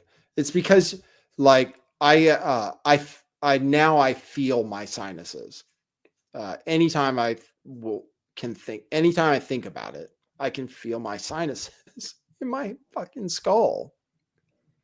Which is super. I mean, I'm always super uncomfortable. Almost always. Not right now, but many times. As for anyway, you cure tension in your sinuses. That's all I can tell you. So the neti pot helps clear that out. I used to notice like when I do the neti pot, my neck would crack. Yeah, it's good. You don't have to do it 3 times a day. But that's what I do. And I have the ceramic one, which is cool. And then you just get the packets and stuff. Yeah, it's good. Oh, and yeah, sometimes the stuff that comes out of me from doing that, it's crazy. Because if you do it right, it starts you can't breathe because it starts going down your throat and your stuff and everything. I'll start like coughing and burping simultaneously. That's what I did today. If Katie's here, she's like, can you stop doing that? I hear her from her bedroom. Sorry, Katie. It's just the...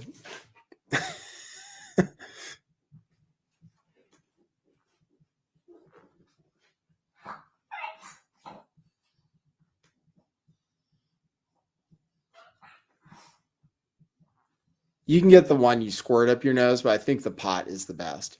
Yeah, most of them are plastic. But somehow I have a ceramic one. I don't know why. From a long time ago. My mom told me to do it in the 90s.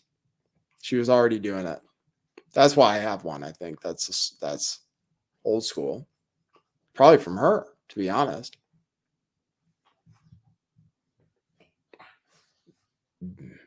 Yeah. That's kind of cool. It went up both of our noses.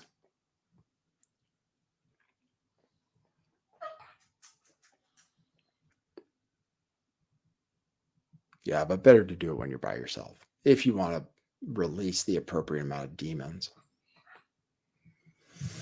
Eon's calling in. Oh, that'd be new. That'd be good. All right.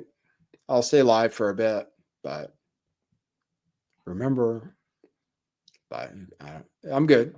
I'm good for now. Poker will be open until very late. So normally I go to bed early, but I go to bed and I meditate.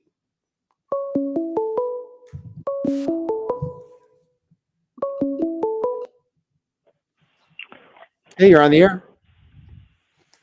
Hello. Long time listener, first time caller. Real? Are you genuinely telling the truth? Wait.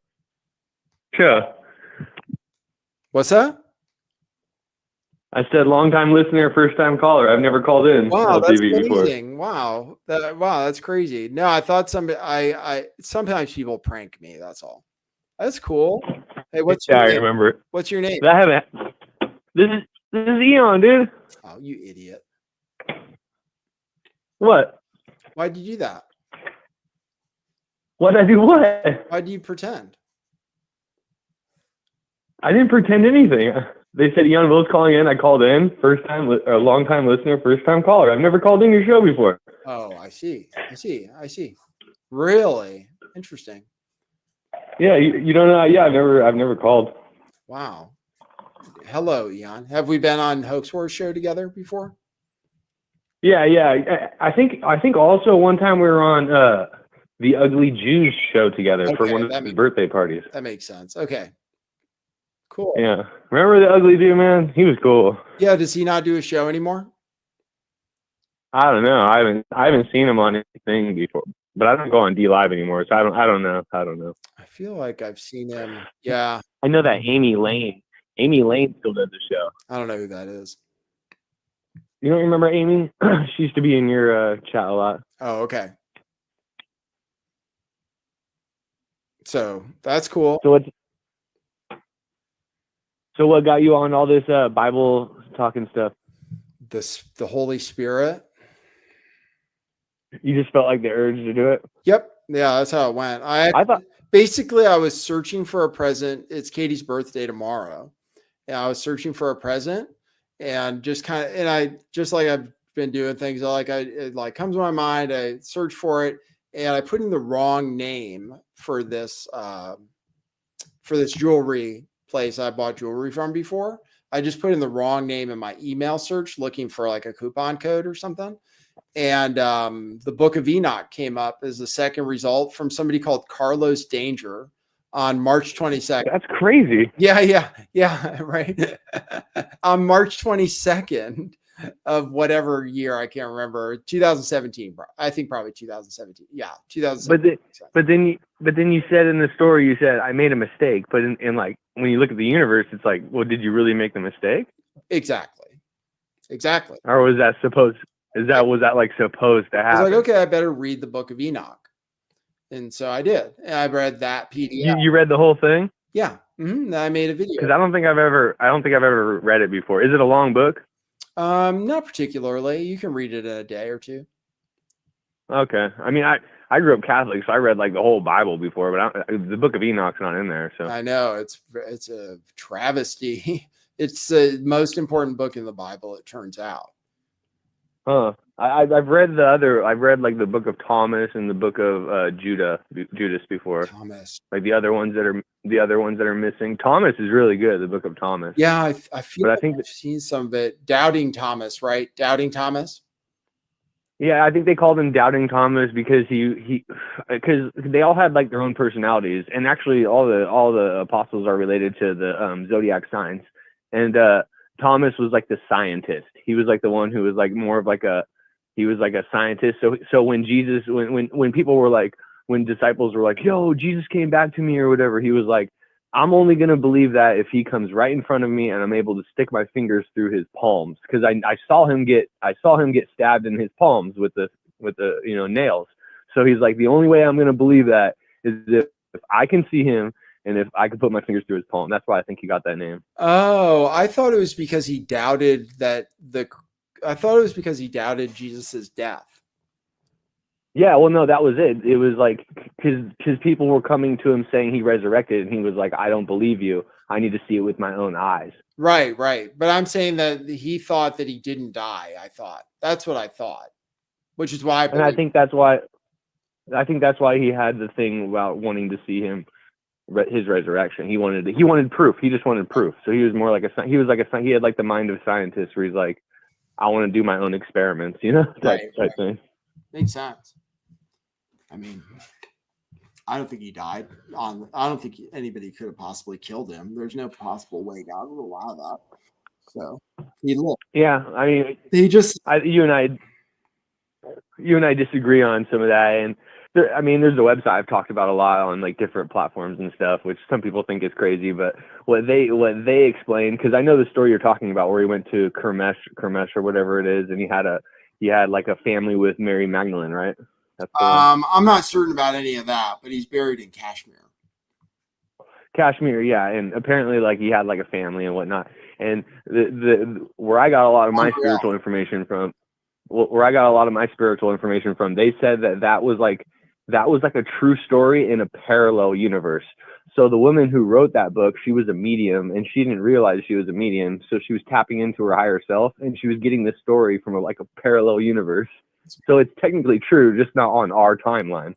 Yeah, I mean, it's like what I believe now is that there was a divine source which incarnated, a perfectly divine source which incarnated, God in the flesh incarnated, and that being returned, and that being actually experienced death. That being, who was there for his own spiritual growth also, experienced death, and that being went back to heaven. The human remained. I see what you're saying, but that's where I differ with a lot of Christians, and they could hate me for it all they want, but I don't agree that I don't think Jesus was God. I think he was just like a normal man, but he was just more spiritually evolved than all of us are. And I think we all are part of God's manifestation. So we all have God in us, but we're not God. Do you know what I mean? Of course. Yeah, that's absolutely 100% true at the same time.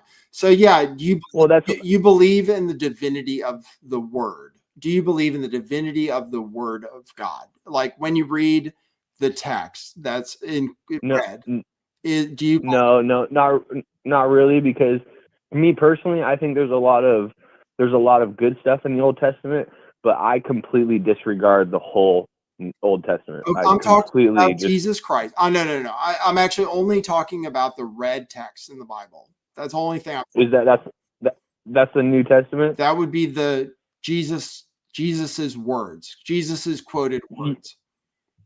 Yeah, then I think that's where the real information is at, in my opinion. Okay, then you're good.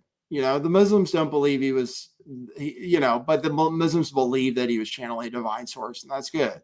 And they don't think he died. Yeah. And they were talking to Gabriel, they said, Muhammad was apparently talking to Gabriel, who is the same angel that told Mary that Jesus was going to be born and stuff. And Muslims think they just think he didn't die. Same as me, basically. This guy was like, Muslim. I was like, not technically, but.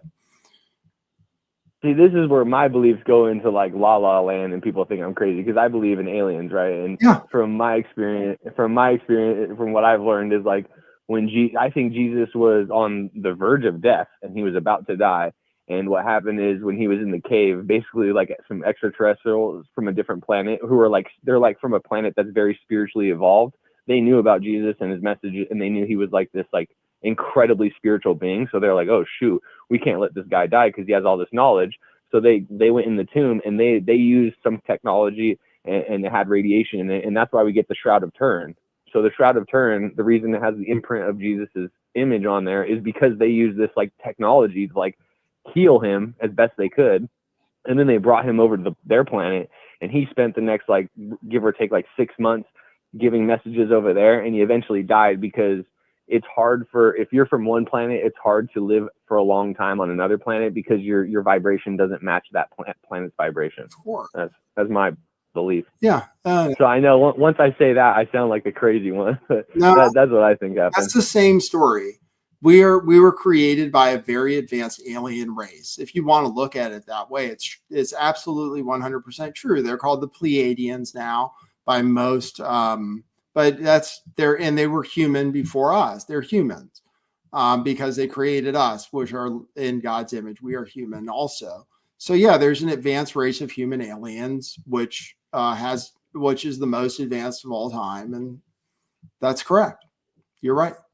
You're not wrong. Yeah, I think what that happened is they came Really was one. they came here and they used their DNA. They mixed it with like a couple other like extraterrestrial DNAs, but then they also used the DNA of whatever species was evolving at the time here. That was like what we could call Homo sapiens sapiens. So they mixed like a bunch of different DNAs together and created man. That's my belief. That's what I believe. Yeah, I think that's true. Yeah. Yeah. So yeah, it's just crazy because when you talk about this shit, you lose so many Christian people in the conversation, and then people who are non-believers like atheists, you lose them. So like you get to a point where you're like, oh well, I really don't fit in anywhere. You know what I mean? Like I just like my system of belief like it doesn't have a place, I guess. So I'm just kind of on my own. But at the same time, like to my core, like I believe in it because I think it. You know what I mean? Like inside of me, I feel that this is right. Do you feel alienated? Yeah, I mean, most of my life, yeah, I think so, yeah, but not in like a bad way. Maybe you're here from somewhere else. I'm sure. I mean, probably. I am, so it's okay. Probably. Just hear from probably. somewhere else, man. It's like not your home. Like you're not used to it. Yeah, because what happened to get really deep with this? What happened to me is I grew up Catholic, so what happened is like one of the first things I learned is like. And as a young kid, I'd be like praying to God at night, and like the concept of living forever would go in my head, and it would like I think too much, so it'd spin around and around, and I couldn't comprehend foreverness. Nope. You know, like foreverness in this body.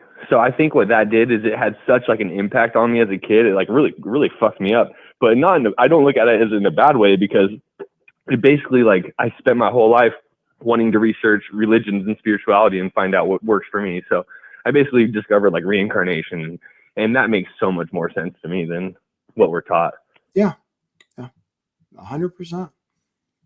Yeah. This is a recycling planet, basically. It's just and it's not. Anyway, I get into all that other stuff later, but yeah, it's just like we're not all individual souls. I mean, we've been around. But we forget, it's a feature of the program that we don't remember. So.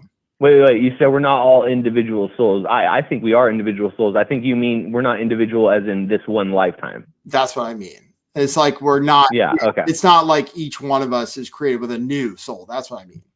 No. I think there are new souls. I think that does happen. I think there's old souls, new souls. Like everyone's had a different amount of lifetimes. We're not all the same. Most likely, yeah, certainly. Yeah.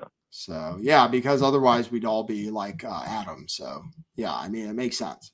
Certainly. Yeah, exactly. Yeah. That's exactly because some people come here and they have more knowledge than others, like right away, almost. You know. Yeah, that's correct, and that's in DNA.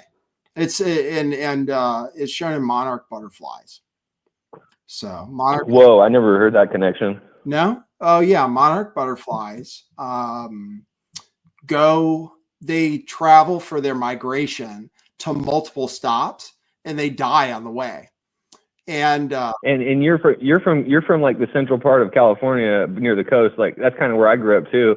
That's one of their pathways because I grew up like studying in elementary school studying those butterflies. Mm-hmm. Yeah. And they go to Mexico. They go through central California, the coast, and then they go somewhere else up north. Yep. I lived in Monarch Dunes, and we had a monarch grove inside the thing. And then there's the most famous one, I guess, in the country is the one in Pismo, which is very close. So yeah, the Pismo Beach Monarch Grove. So yeah, Whoa. Monarch butterflies show that knowledge is passed down through DNA because they know things that they couldn't have possibly been taught. Everybody who did it before is dead by the time. Yeah, I mean, I think that's 100% true. I don't even think it's just monarchs because I love animals. So even if you have like a baby crocodile that's never met his mother, it's instinctively going to do the death roll. It's like encoded in the DNA. It just does that role because it's there. It's like you can't deny that. Yeah, it's the same as animals. They know how to do things that they just. I mean, like nobody has to teach a lion to grab a neck. You know, like they just that's what they. You know. They're born that way. Most people call it instinct or whatever, and I believe we all have it programmed all the way back to the beginning of time through our spine. I believe it's like we're a very complex computer, and actually everything is programmed within our spine, our 33 vertebrae. Yeah. And that's why I always hear about this. Is so constant. I always hear about the spine because it's like the cup of Hermes. They talk about like don't spill the cup of Hermes and all that stuff. It's all connected. You know to the what spine. I noticed? And that's is when I was stretching a lot, is memories would come to me, right? Like memories for no reason. And it was stuff I had to work on. Like I've just been like trying to clear stuff out. You know what I mean? Whoa, wait. So it was stuff you had to work on. So I would consider that these are karmas because karmas are lessons you need to learn in each lifetime. Right. So when you're in meditation, you're stretching, you're in a mindset, you're in a clear mindset, you're focused. The lessons that you need to do, that you need to unlock to achieve the next level are coming to you. Yes. That's like, you know what I mean? That's pretty deep right there. Is it? I mean, yeah, people don't think about the reason they have thoughts. That's all. People don't really think, oh, what's the significance? Most of the time. They're just like, oh, I'm having a memory, you know? There's literally no reason I'm meditating, I'm stretching, right? And a memory comes to me vividly, you know? Like the other day, I remembered anyway, yeah, it's great. But yeah, so that's what I started noticing from my spinal stuff is like just like, you know, we don't realize, we take it for granted that we generally have a picture of our whole life. Like we take it for granted. We're like, oh yeah, you know, like that you generally know how you got here, but we forget everything all the time. And it, like, if you didn't have a memory of it, it would be as if it never happened. Like, you know what I mean? In any given moment, if you're not remembering something, you might not remember it for the rest of your life. And so that would be the same. Well, until you come across somebody who has a memory of it and they talk about it and they go, oh yeah. Yeah. So, yeah. William says he gets memories coming back with water. I mean, geez, water is the thing, is everything pretty much. But yeah. It's a connection to everything, man. Have you ever looked into Dr. Emoto? What is it? Dr. Emoto? Mm-mm. No, I mean you've probably heard about his studies, but this guy, I did a paper when I was in college about this guy. Like he did studies where he he would have like water or something like that, or like he did other items too, but especially when you did with water, he would have like things where he would say negative words, like bad words, into like towards the water, and then he had other water that he was like saying positive words into, like love and peace and stuff like that, and then he let them crystallize, and then he looked at them underneath a microscope, and then all the ones that had bad words and so first he did words, and then he looked at them underneath the microscope, and the ones that were bad words, there was no the crystalline structures weren't cohesive. They weren't like what's the word where everything kind of matches, you know? Mm-hmm. You know what I'm talking about? But like the positive words all were like beautiful structures, like a snowflake. They were like, they had like pattern recognition. Yep. You know what I mean? Yep. And then he started doing, instead of doing words, he started doing thoughts. So he was like, he was directing his, and he used other people too in his study, negative thoughts towards this thing, and then positive thoughts toward this thing, and then like turned them into crystals and looked at them under microscopes. And he's like, yeah. So, and then you have to think like our bodies are made up of at least 60% water, right? So when you speak negatively or like think negatively or do negatively, how much that affects the crystalline structure of your body compared to when you like, so I like, this is like what I fundamentally believe in life is like, you either like live a positive life or you live a negative life in your thoughts and your words and your actions, all that stuff. And it has like either a great effect on you or it has a destructive effect on you. Mm-hmm. See, the thing is like Christians believe that, you know what I mean? Or they should, based on everything they've learned. And so you're Christian and you could fit in with them and really have deep conversations with them. You would just have to structure it in a way that's like consistent with their ideology. You know what I mean? But it's helpful. Well, that's why it's helpful to have the book of Enoch, which really describes the fallen angels and everything else, which really tells the story of the flood and why it happened, which is not in the Bible. It's just not in the Bible. The story of why the flood happened is not in the Bible. It's not. They say it was because of the iniquity of human beings, which it wasn't, basically. It had nothing, it wasn't blamed on humans in any way, the first flood. So it was to get rid of the Nephilim, right? It was to get rid of like it was, it was to get rid of everybody, because everybody now knew all these secrets and stuff. And then the giants were obviously really bad. The hybrid. It was like for a reset. It was like time for a reset. Well, and then I think when Jesus came, he did like another reset. Basically, the point is he was mad at the angels. He wasn't mad at humans. He was mad at the Elohim. You know, the other. He was mad at his beings, which are the ones that came down, the Elohim. Well, and see, so you're talking about, in my opinion, you're talking about Old Testament. So you're talking about Yahweh. I don't think Yahweh is God, because when you say things like God is mad at angels, I can't co-sign that, because I think God is pure love. He's the absence of ego. So a being without ego doesn't get mad because it understands. What does it mean to you that we were created in the image of God? It just means our essence. It means it has nothing to do with the physical realm. I mean, it's like talking about our spirit. Okay.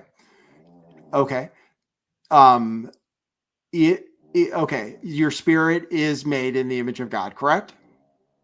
Because God used 10% of himself to create the whole manifestation, to create the whole universe. He used a part of him to create it.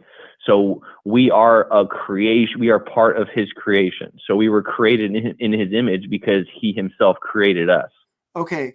Well, I'm just going to ask you, okay, because the angels have swords, right? They have swords, and Jesus also will come back with a sword, right? Well, I don't believe that. Oh. See, that's like I'm going to disagree right away, because first off, are you talking about like normal good angels? Or are you talking about Gabriel? Because there's a group of angels that went with Lucifer to like do like negative stuff, right? And then we could get into that. But you said Gabriel. Well, I don't believe Gabriel or Michael, because Michael is always depicted with a sword. Well, I don't believe they use violence at all. They're pure, angels are pure love, bro. They're pure understanding. They never do anything to upset you. They only want to support you at all times. Okay. All right. Yeah. That's just my belief. I disregard all that stuff. What I would propose to you is that when it's suggested on page 1 that we were created in the image of God, that we're just like him. We're exactly What do you mean? the same as him. I don't think so, because we're man, so we're susceptible to flaws. We're susceptible to ego, because we're on the physical realm. God has no ego. He's the absence of ego, so he makes no mistakes. Okay. We make mistakes. I agree that it's perfect. I agree that the creation is perfect. God in the Bible made mistakes. Well, in the Bible, he made mistakes, but not my God. That's Yahweh. That's like a minor God. His mistakes were perfect, right? We're here, right? His mistakes. Well, they're perfect. We're perfect. They're perfect in like the long timeline. I understand what you're saying. Yeah, totally. There is eternity, and that's all. I mean, yeah. You understand? Yeah, I know, I get what you're saying, but yeah, I think the difference we have is the whole Elohim thing, right? I think an Elohim, which is what Yahweh was, is a minor God. So I think there's God he's like on top. He like made the whole manifestation, and he put certain entities that are called Elohim. There were 72 of them, and there were about 6 of them that were in our galaxy, and they control, like they kind of like monitor each planet that has living beings, right? And so they're like called minor gods. But the problem with being a minor god is when Yahweh wanted to he wanted to speak to Moses, he wanted to speak to all these other people throughout the Old Testament. In order to speak to them, he had to lower his vibration to a certain level that he was matching their frequency to speak with them. And when you lower your vibration, you're susceptible to ego. And that's what happened to Yahweh. Because if you look at the commandments, the first commandment is what? God said, you cannot worship any other god besides me. Well, that doesn't sound like that's coming from a being without ego. That sounds like a being that very much has an ego. You must worship me.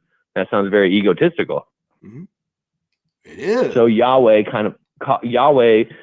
made mistakes because when he lowered his vibration, he was susceptible to his ego. He gave into the ego. He kind of messed up. But I understand where you're coming from, where you're saying in the long run, even though those were mistakes, they're perfection because we're here where we're at.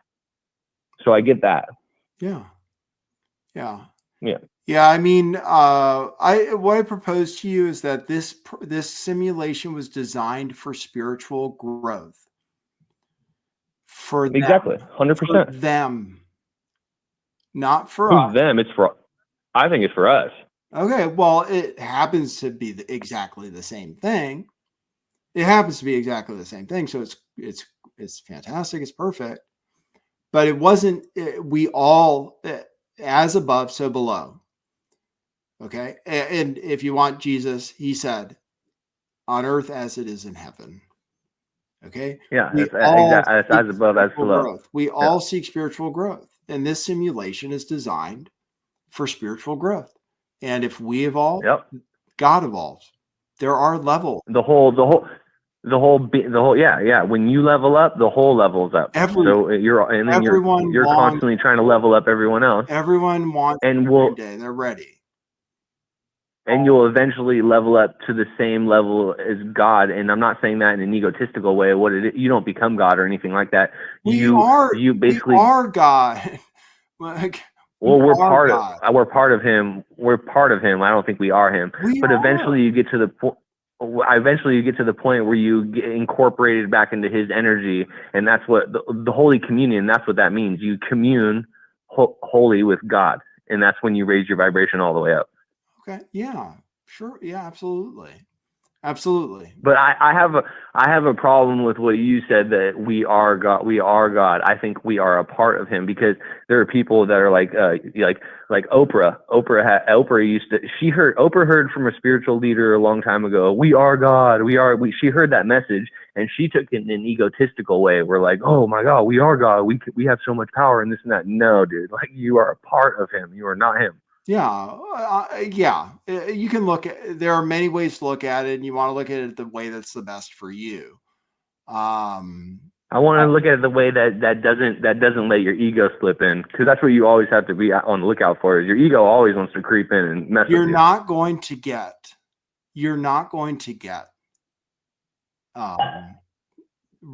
the actual truth entirely if ego is involved. So you'll get some of it if you do practices. There are ways to do practices to unlock things, for sure. But yeah, so far we haven't seen anybody do that without ego. So, well, like I was saying earlier, even an Elohim, which is like an incredibly spiritually advanced being, that's to the point where he doesn't even incarnate like we incarnate. Our souls are so like much lower than theirs that we incarnate. He doesn't incarnate, or those spirits don't incarnate, and even they are susceptible to ego. So the only one who is outside of ego is God, in my opinion. Yeah. Okay. That's good. Yeah. They just have to. I'll be talking about it all the time. So I've come to believe in the original creator. I've come to believe in the original creator, who is Elohim, who is they're known as a collective. They want to be known as a collective. However, there was one originally. Well, there was one for our planet. It is my belief. There's one for our planet, but there's multiple because you have to have multiple to look after all the planets that have life. But who gave them power? God. That's like the real God. That's my belief. But we could go about on this all night. I'm really glad you're on this topic, but I'm also glad that you're doing this topic and you're doing your normal show. I think that's a good idea to do both, because I think some people might like this stuff, some people might like the other stuff, some people might like both. You know what I mean? Yeah, I'm aware of that. Human beings become accustomed to routine, and we talk about the news. So we talk about the news. We'll try to talk about the news every day. And then if people have questions, obviously I can't be unkind. So if people have questions, I'll do my best to answer. Exactly. And that's why I've been following you for so many years. You're the man, dude. Like you are Eon. You're one of those. You're one of those few people. Eon is the best. We're at the end of it. The place that taught me a lot about spirituality, that's the name of God, is Eon. So Eon Will, my name is Will. Eon Will is like a little joke that is like God's will. I want to do God's will. You got mad at me for saying we're God and you named yourself after God. You're so funny, dude. No, God's will. God's will. Yeah, just admit it. Just admit No. You know Look, it. You just forgot. God's will. Okay. Because if you read the Bible, if you read what Jesus said, Jesus was praying to God and he goes, Jesus, all I want is for you to let me do your will, God's will. Yeah. So Jesus was trying to be a conduit on earth saying, God, I just want to do your will. Yep. And that's where my name came from. Good for you. But that's a funny point you made, but I'll let you go. We can keep going all night, but I'll call in again, man. I like what you're doing. You're the best, Jan. Go with God. No, you're the best, man. All right. Yeah, you as well. All right. See you. All right. Love you, brother. Love you too.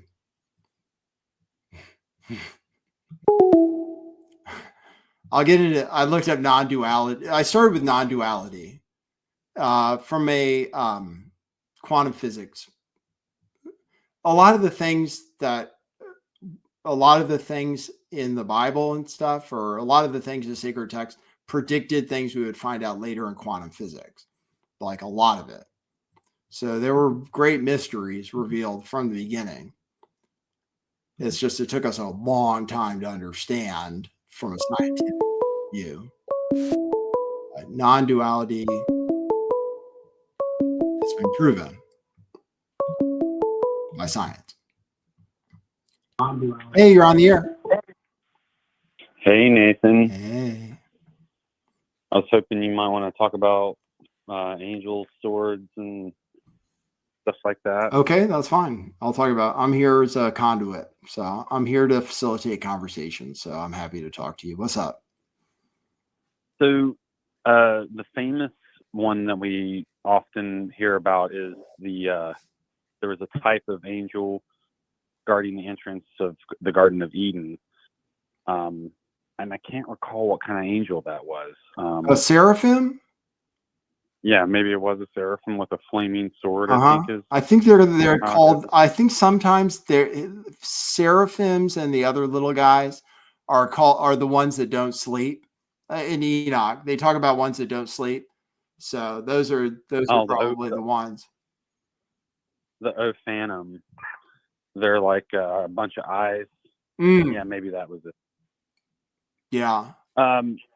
So there's something in the Eastern traditions that kind of reminds me of this concept too of a flaming sword, and that's called a Vajra.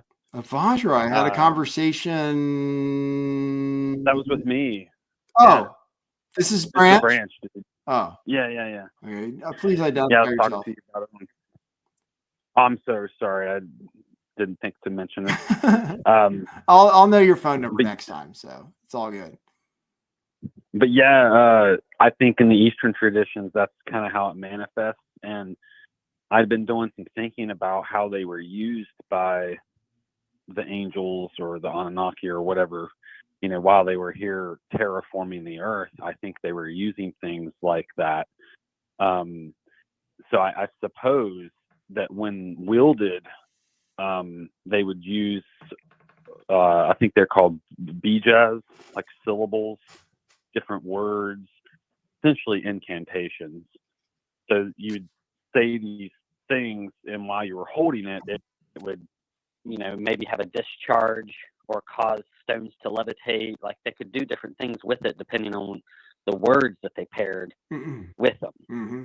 So that's kind of my theory. And it reminds me of when Christ says, about the mustard seed in the mountains. He's like, you can move the mountains, if you believe it. I'm summing it up, of course, but cast it into the ocean and such. And that made me think. I thought,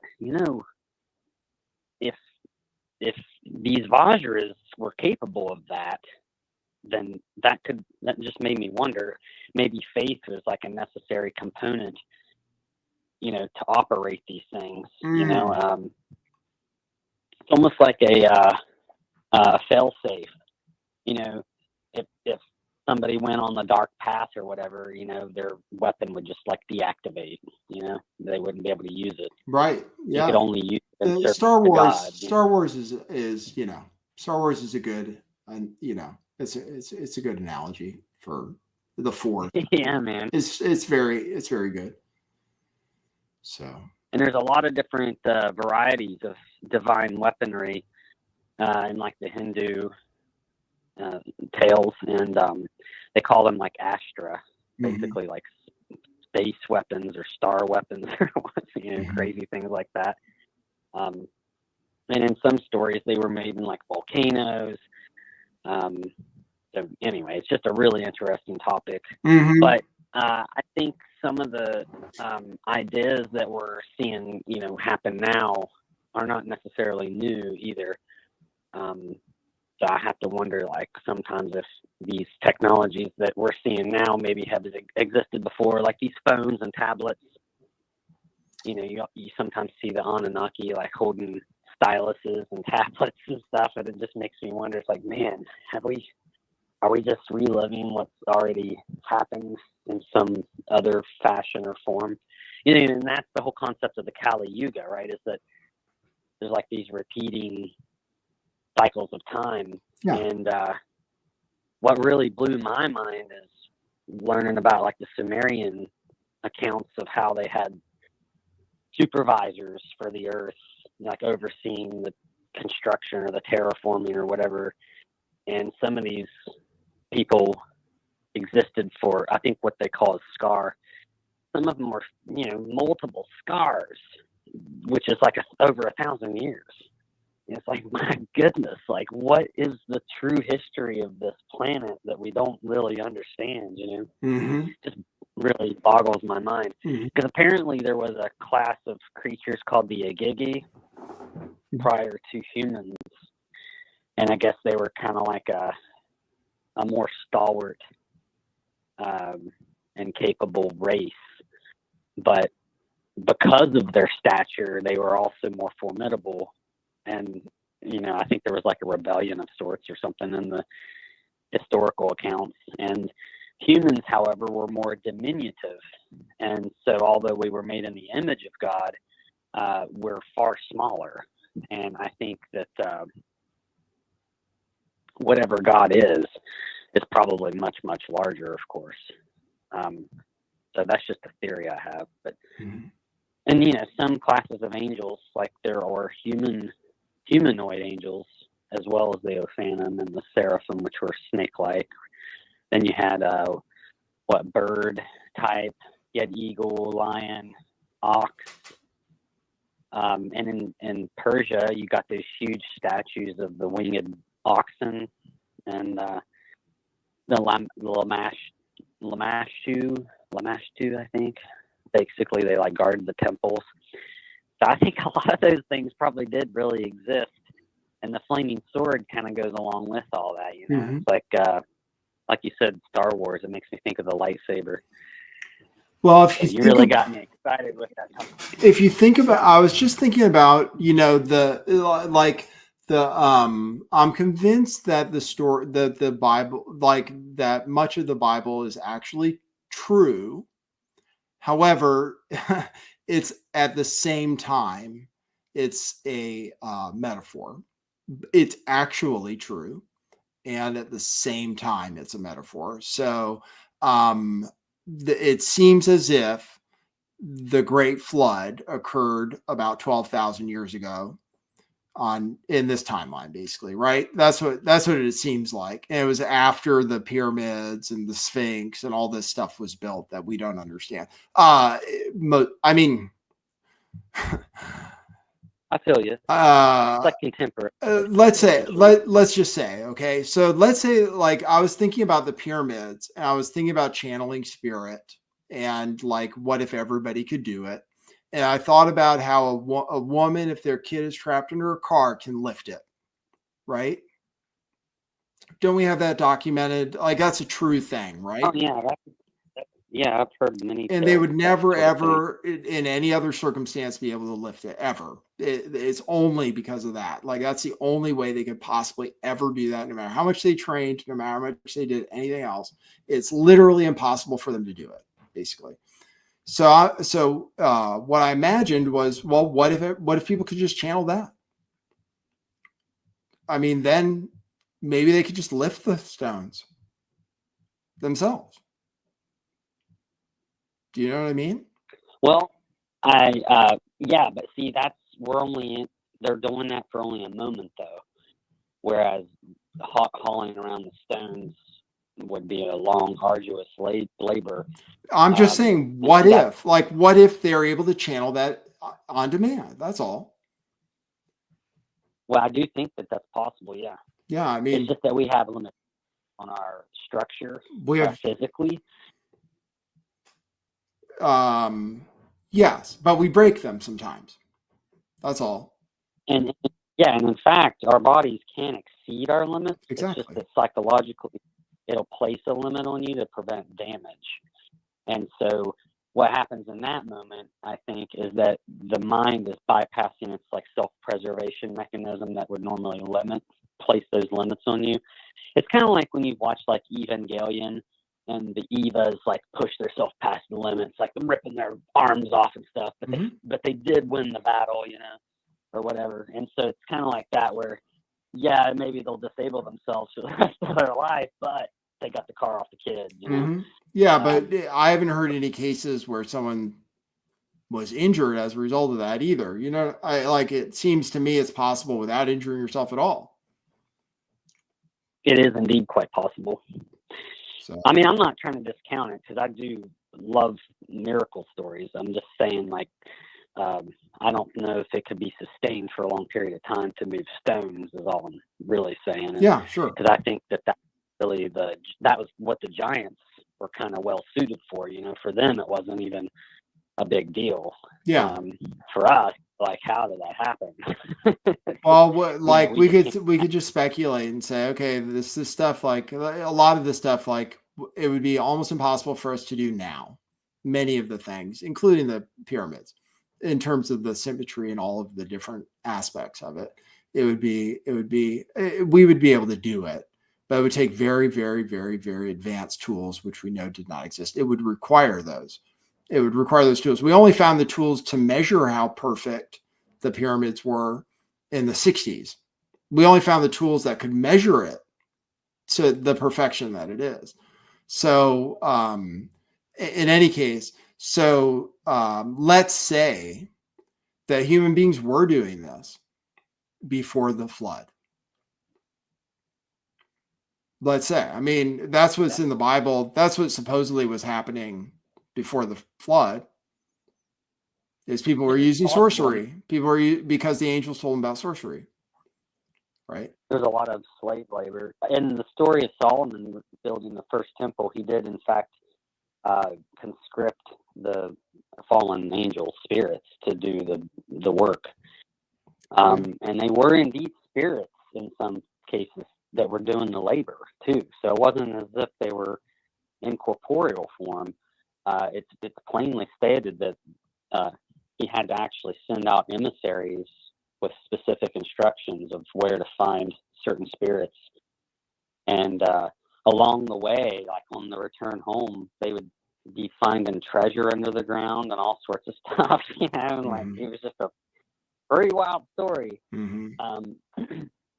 But the one of the scriptures was actually fulfilled during the construction of the first temple, because there was an incredibly heavy stone that could not be moved, not even by any of the spirits, except by one, and his name was Epipas, and he was like the strongest of all the demons. And there was only one angel. See, normally most of the angels had other angels that could frustrate them or otherwise bind them. But in his case, no other angel could bind him except for Emmanuel, which is basically Christ. So I thought that was an interesting detail because he is the demon that actually moves the stone that no other could move. And when that happened, Solomon praised God and said, you know, he declared the scripture. He's like, the chief cornerstone. It was rejected by the builders because it was so large it couldn't be moved. So they rejected it. And because of that, it was then moved only by an act of God. And therefore it was fulfilled. And then, of course, that became a stumbling block for them, those who would criticize him later. But that's just a remarkable story that I read in the Testament of Solomon, which I thought was an interesting book. If you like the Book of Enoch, you might find that particular thing compelling because he actually summons each of the fallen angels and basically interviews them and gives glory to God every time. You know, it was really interesting to watch it because it's only when he doesn't do that and he falls into, like, he gets with strange women from other lands and starts doing their cultures and their customs, and that's how he ends up losing the grace of God. He ended up having like 300 wives, you know what I mean? All sorts of weird stuff like that. And eventually he got away from God, but in his heyday, you know, it was some pretty interesting stuff was going on. But praise God, of course, it wasn't Solomon. But and then, you know, the subsequent generations, the kingdom fell, and that's generally what we see is that when a kingdom is inherited, you know, wealth dissipates usually in like 3 generations, they say, right? 3 generations. I only know that from Jay-Z. The 3 generations. Yeah, that's your. I only know that because of Jay-Z, who goes by Jehovah, by the way. But and yeah, right. And that's another story. I mean, we have to look at people with gifts that we don't understand. You know, Jay-Z is actually a very interesting story. He's clearly an adept. He's never written anything down. He's never written any of his rhymes down ever, and he always does it on the first take. Wow. Well, he's probably channeling or something. He has to be. There's no other possible way a human being can do that. And then when Lil Wayne found out that's what he was doing, he started doing the same thing. What? Yeah. He does the same. He doesn't write. Neither of them write. Period. You've heard Beyonce talk about that, right? She's got like an alter ego named Sasha Fierce that she channels when she's on stage. Sure. So I wouldn't be surprised if he had one of his own. Maybe that name you used is what he's calling his. His album, The Blueprint, came out September 11th, 2001. Jesus' birthday. I remember that. Is that the one that had 99 Problems on it? No, that's the Black Album. That was supposed to be his last album in 2008. Yeah, he said that a couple times, didn't he? Like, this is my last album, or I'm retiring, or whatever. I think the world was going to end in 2009, to be honest. He's always using that as a marketing ploy, I think. What do you mean? So, you know, well, I mean, just like you were saying earlier with Beanie Babies, if you think this is going to be the last album, you're like, oh, I got to have it. Right? Yeah, somebody says all these rappers are hoping they die or hoping the world ends. There's a line. All these rappers hoping the world ends so they don't have to drop another album. Right. Pretty funny. The only way they can get out of their Illuminati contract. I mean, literally, you know, people are like, people don't understand. Like, we're like, all we want is Judgment Day. Like, the fire of judgment is what we really want. So I understand that. But yeah, I mean, the talent though is, I mean, well, he's a Freemason. So, but it's an unnatural talent, just like Shakespeare had, or Francis Bacon. totally unnatural gifts, like not human. Neither seen before or since, as far as like, for instance, the works of Shakespeare.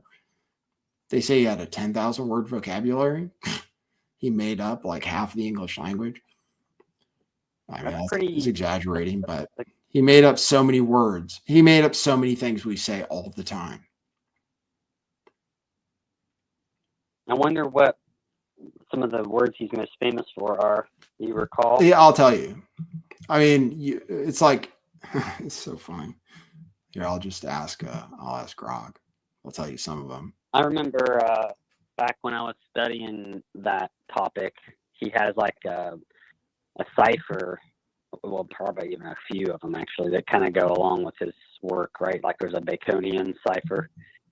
I'm actually not familiar with those. I studied Shakespeare a lot. He encrypted some of his work. Let me see. Okay, what are the most well-known words or phrases that were created by Shakespeare? Let's see what it says.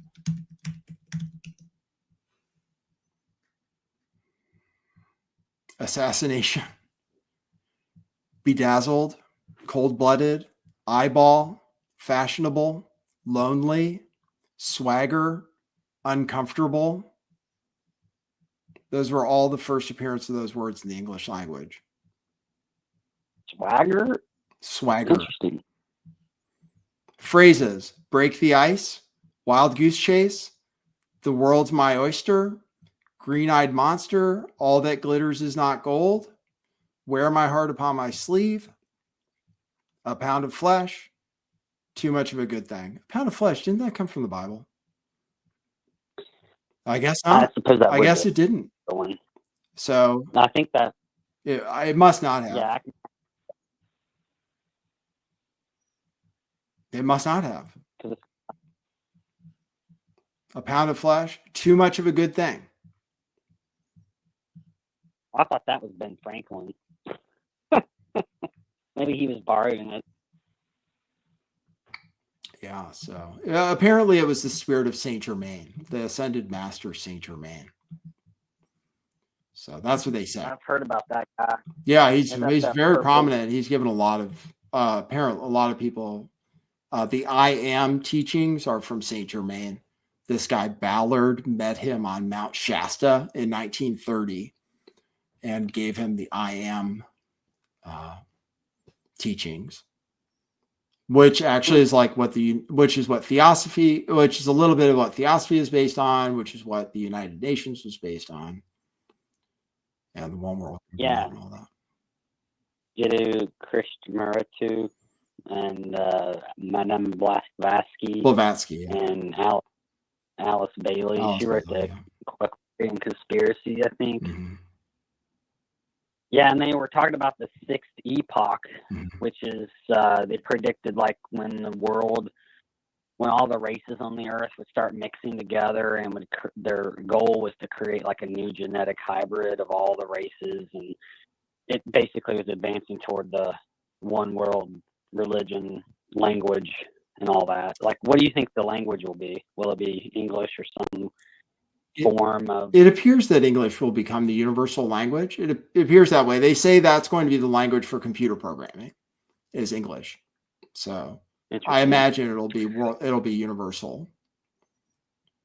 I imagine, but who knows? Well, I'm sure there'll be dialects that maybe kind of blend with the regional influence, but yeah, I kind of wonder if maybe English is that. I don't know. It won't. It doesn't matter because of technology. We don't need to speak each other's languages because there are automatic translators already. So, and in the future they'll be perfect. So all you just need is like having an earbud in one ear, and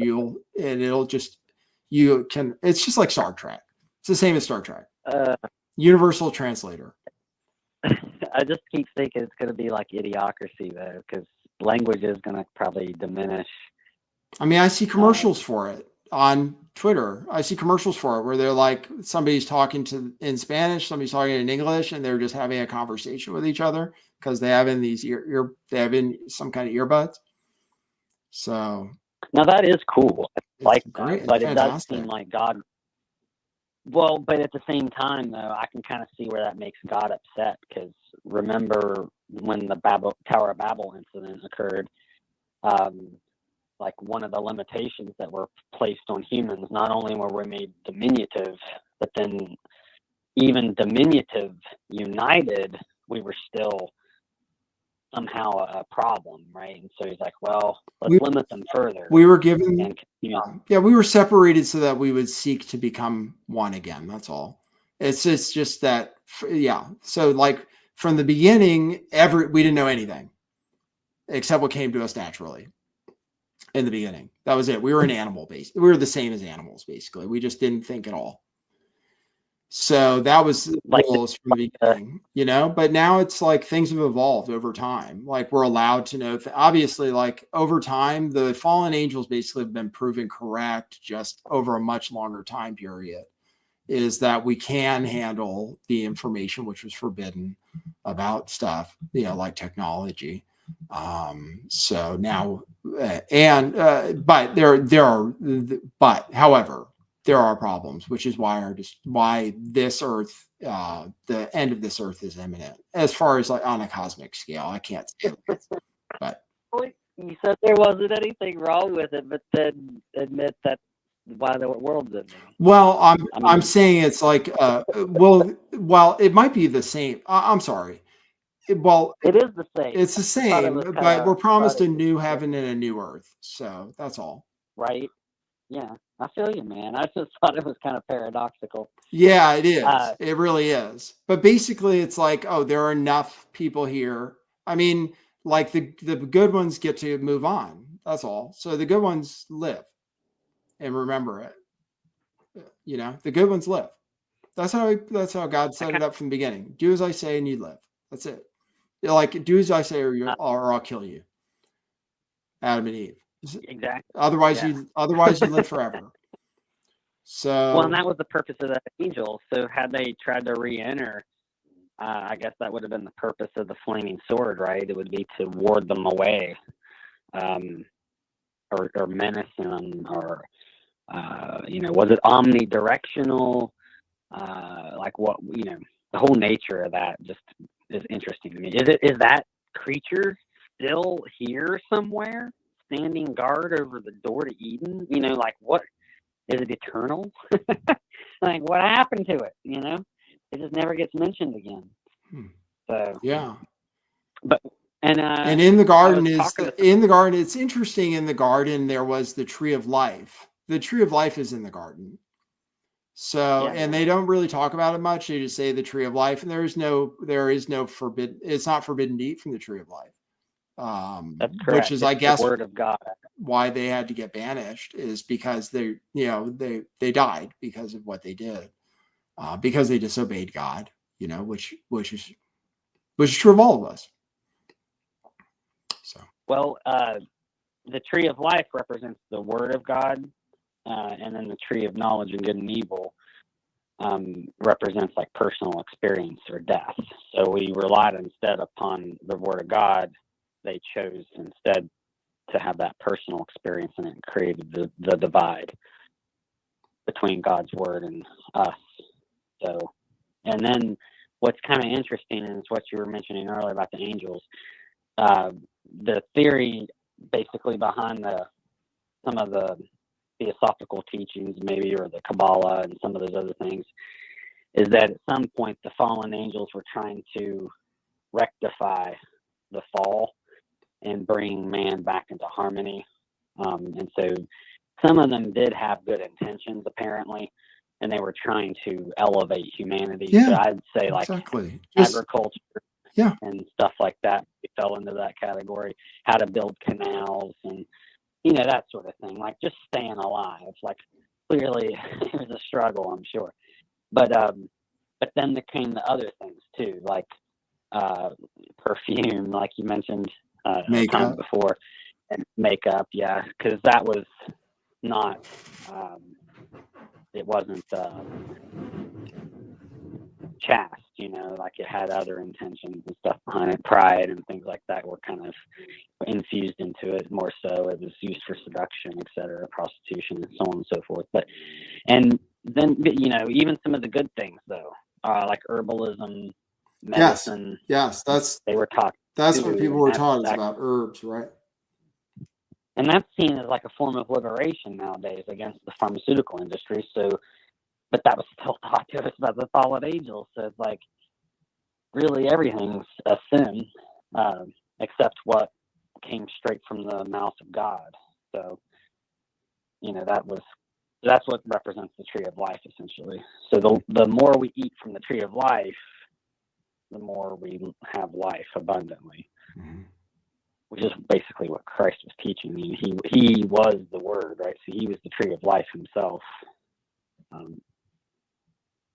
Which, when you really think about it, a lot of the Bible's in agricultural terms. Mm-hmm. The vineyard, fig tree, the grapevine, we're graft into the vine, for instance. And, very Saturnian in that way as well, of course. But that judgment and mercy element is there, because in the vineyard story, the laborer is down there trying to fertilize the tree and make sure that it fruits, so that the Lord doesn't come and cut it down. Because God's father, or Christ's father, is austere, right? So if it doesn't bear fruit, he's going to come down and cut it down, and it's going to get burned. I just burned a bunch of brush tonight, actually. And every time I do that, it just makes me mindful of that. It's like, the branches that don't have fruit are hewn off and cast into the fire, right? That's how the parable goes. So Christ is trying earnestly to get us to be fruitful, so when that judgment day comes, we're not cut down, right? So it's very powerful. But that's the mercy element to the judgment. So it is a paradox, of course. That's how we gain favor with the Lord, is through his Son. Yeah. That's the only other way to do it, apparently. So that's the rectification he achieves, is what the fallen angels were trying to do, apparently. That's my understanding. So there is this thing called the flaming sword path up the Sephiroth, which is the tree of life in Kabbalah. And so it basically starts at the bottom at Malkuth and goes up through, I think, Yesod, and then it goes right, and it zigzags up the tree up to the top where Keter is. It's the crown. It's referred to as the flaming sword. And it makes sense, too, because the flaming sword is what guards the tree of life in the Garden of Eden, because it's what gets eternal life. And so we couldn't eat from both trees for whatever reason. So I kind of understand, too, because it's like the technologies and stuff that we get when we eat from the tree of knowledge. We don't know which of those are like toxic or not, right? And so if we live forever, we can possibly become, terrible things, But if we have limits on us, like not having ever ate from that tree, then we would have the access to the tree of life to live forever, right? Because we hadn't been like tainted or whatever, I guess. So I think that's kind of the premise behind it. I don't know. I'm just applying rational thinking to it, I suppose. Yeah, it's good. And I've been talking for a while. I didn't want to talk ever long, but the topic of flaming swords always gets me excited. I don't get the opportunity to talk about it very much. So that's cool. All right, man. I'll always be talking to you. I mentioned doors the last time when I was talking to you. So, it kind of combines those two elements together, All right. Well, thanks. And Shabbat Shalom, man. I hope you have a good evening. All right. Farewell. Ditto. Cool.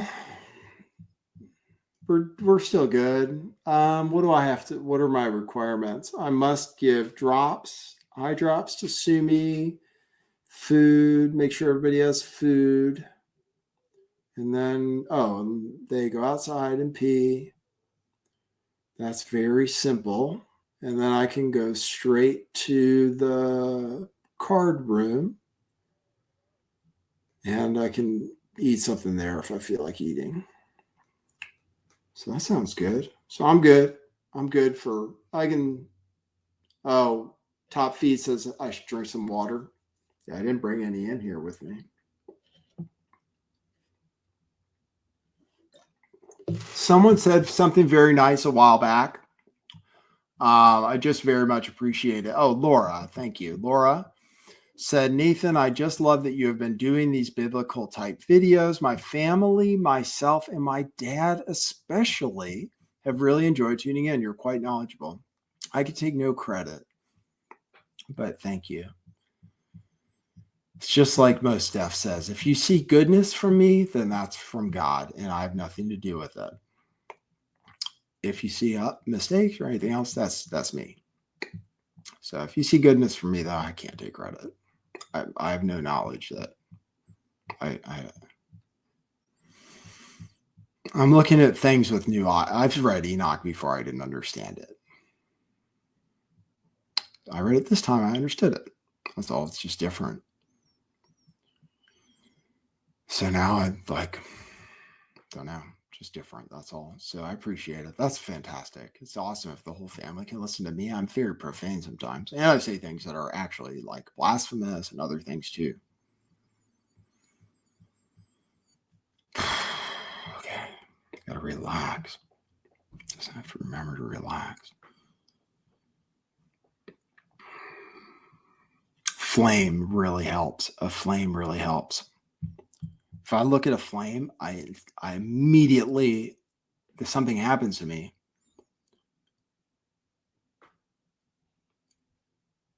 it's very useful. What I also use to meditate is those magic eye things. I found that to be helpful too, because I just totally allow my eyes to totally relax to do whatever the hell they want until the image comes into focus, which it always does. It's almost instantaneous with any magic eye thing. I can see the image almost immediately.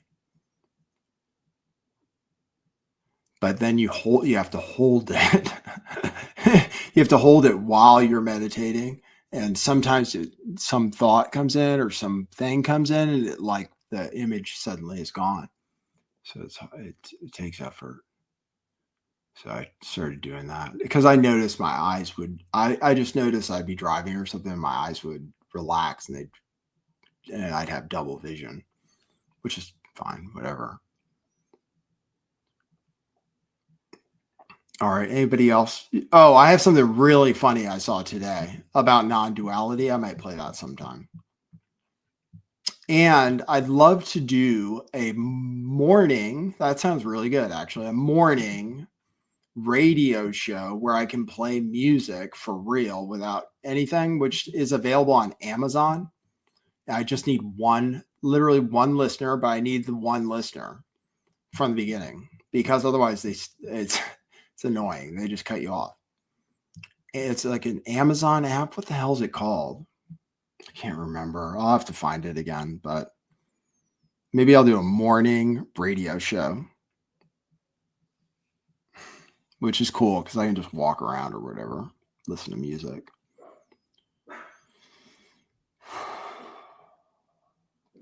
Last night, oh my God. I got so cold.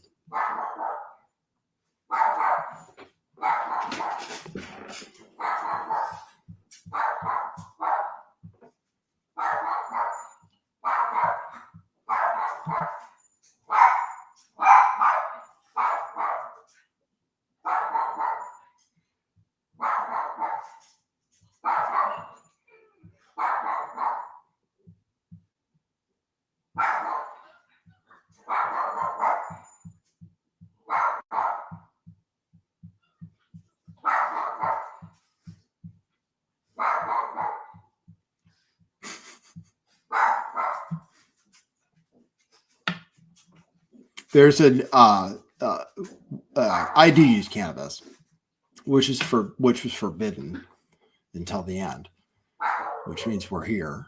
I do use cannabis.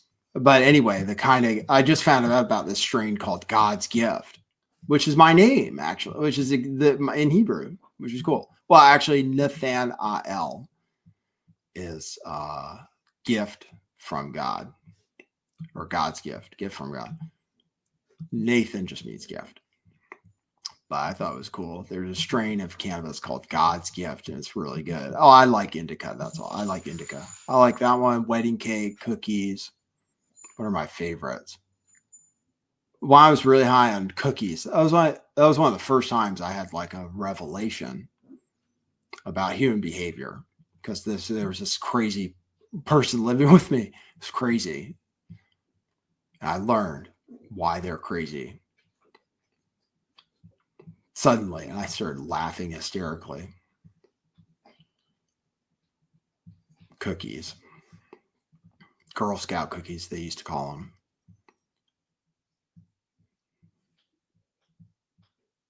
But you have to be careful with that stuff. I also ran out of my house naked because I took too much in 2023. So be careful. That's a requirement. By the way, I laid it down. You must be naked in public, but that's all right. You're born that way, so it's okay. But you might kind of have to do it again. Might be required. Nudity required. Public nudity required. I did like 4 times my usual dose, and I started time traveling. And then I did the greatest stand-up comedy routine of all time in my house, where I ended up naked with the cops at my door. Which actually, I wasn't doing anything wrong.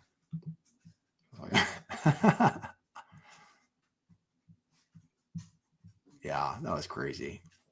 Yeah, I time traveled, and then I did the greatest stand-up comedy routine of literally ever.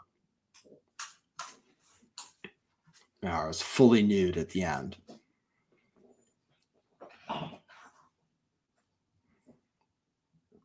But I was alone in my house. Man, what the fuck? I wasn't doing anything wrong.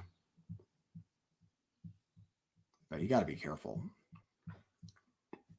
Now I can take way more than that. It's crazy. It's really, cannabis is a very strange drug because the dosage is totally dependent on, it's very, very strange drug. Doses are, because now I take a ton. Like I don't even feel it. I don't even know. I don't even know the difference most of the time. I take it, but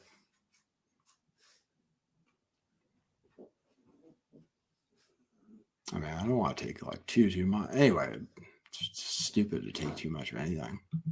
So mostly I just take smaller doses now because I'm like, what's the point? I just take a small dose. One.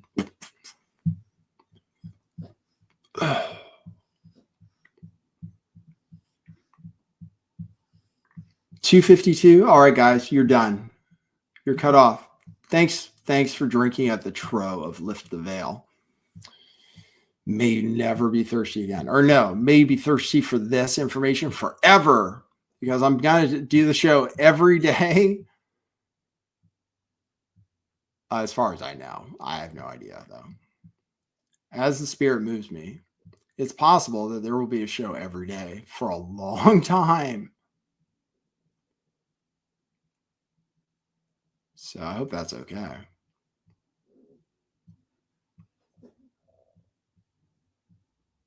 All right, guys, have a great weekend. Just appreciate what we have. It's just possible you won't exist at any moment, which is always true. It's possible at any moment. So if you realize that, then you appreciate, or you might do the things that make you happy and not feel bad about it. Thanks, Tuffy. Thanks, Katie. Yeah, I sleep fine. Thank God. I used to have insomnia sometimes. I was the worst. But everything's good, man. We're doing good. We deal with what everybody deals with, which is being uncomfortable here all the time. But we're just doing our best. So appreciate you guys. I was supposed to check the coffees again, I think. Or no, I did check the coffees again. I forgot. Okay, good. All right, guys. Have a great weekend. I'll see you tomorrow. Teenagers from Mars? Yeah, you're looking at it. Sometimes it zooms out. This is my storeroom. There's shit everywhere. I got all kinds of stuff. Just go on the website. It's all on clearance sale. We plan to shut the store. But actually the store might exist too, because people like t-shirts. So it's just they'll have to pay full price again. So it'll be a little bit of a paradigm shift. But people buy t-shirts. People need to wear clothing. So I probably will make new t-shirts at some point. But yeah, there's plenty of stuff in stock, and it's very inexpensive, and it's still the highest quality. So I was talking to somebody today who's like, dude, your shirts are so high quality. I was like, I know. I tell people all the time. They don't believe me because they're $5. $5 for a shirt that'll last you like 10 years wearing it all the time. So check it out. That's thetruthclothing.io. Yeah, we were just going to shut that shit down. Thanks, guys. You guys are great. Appreciate you guys. Couldn't do it without you. And we'll see you at the next one. Okay? Probably tomorrow, even though it's Saturday. So, for now, that's what it is.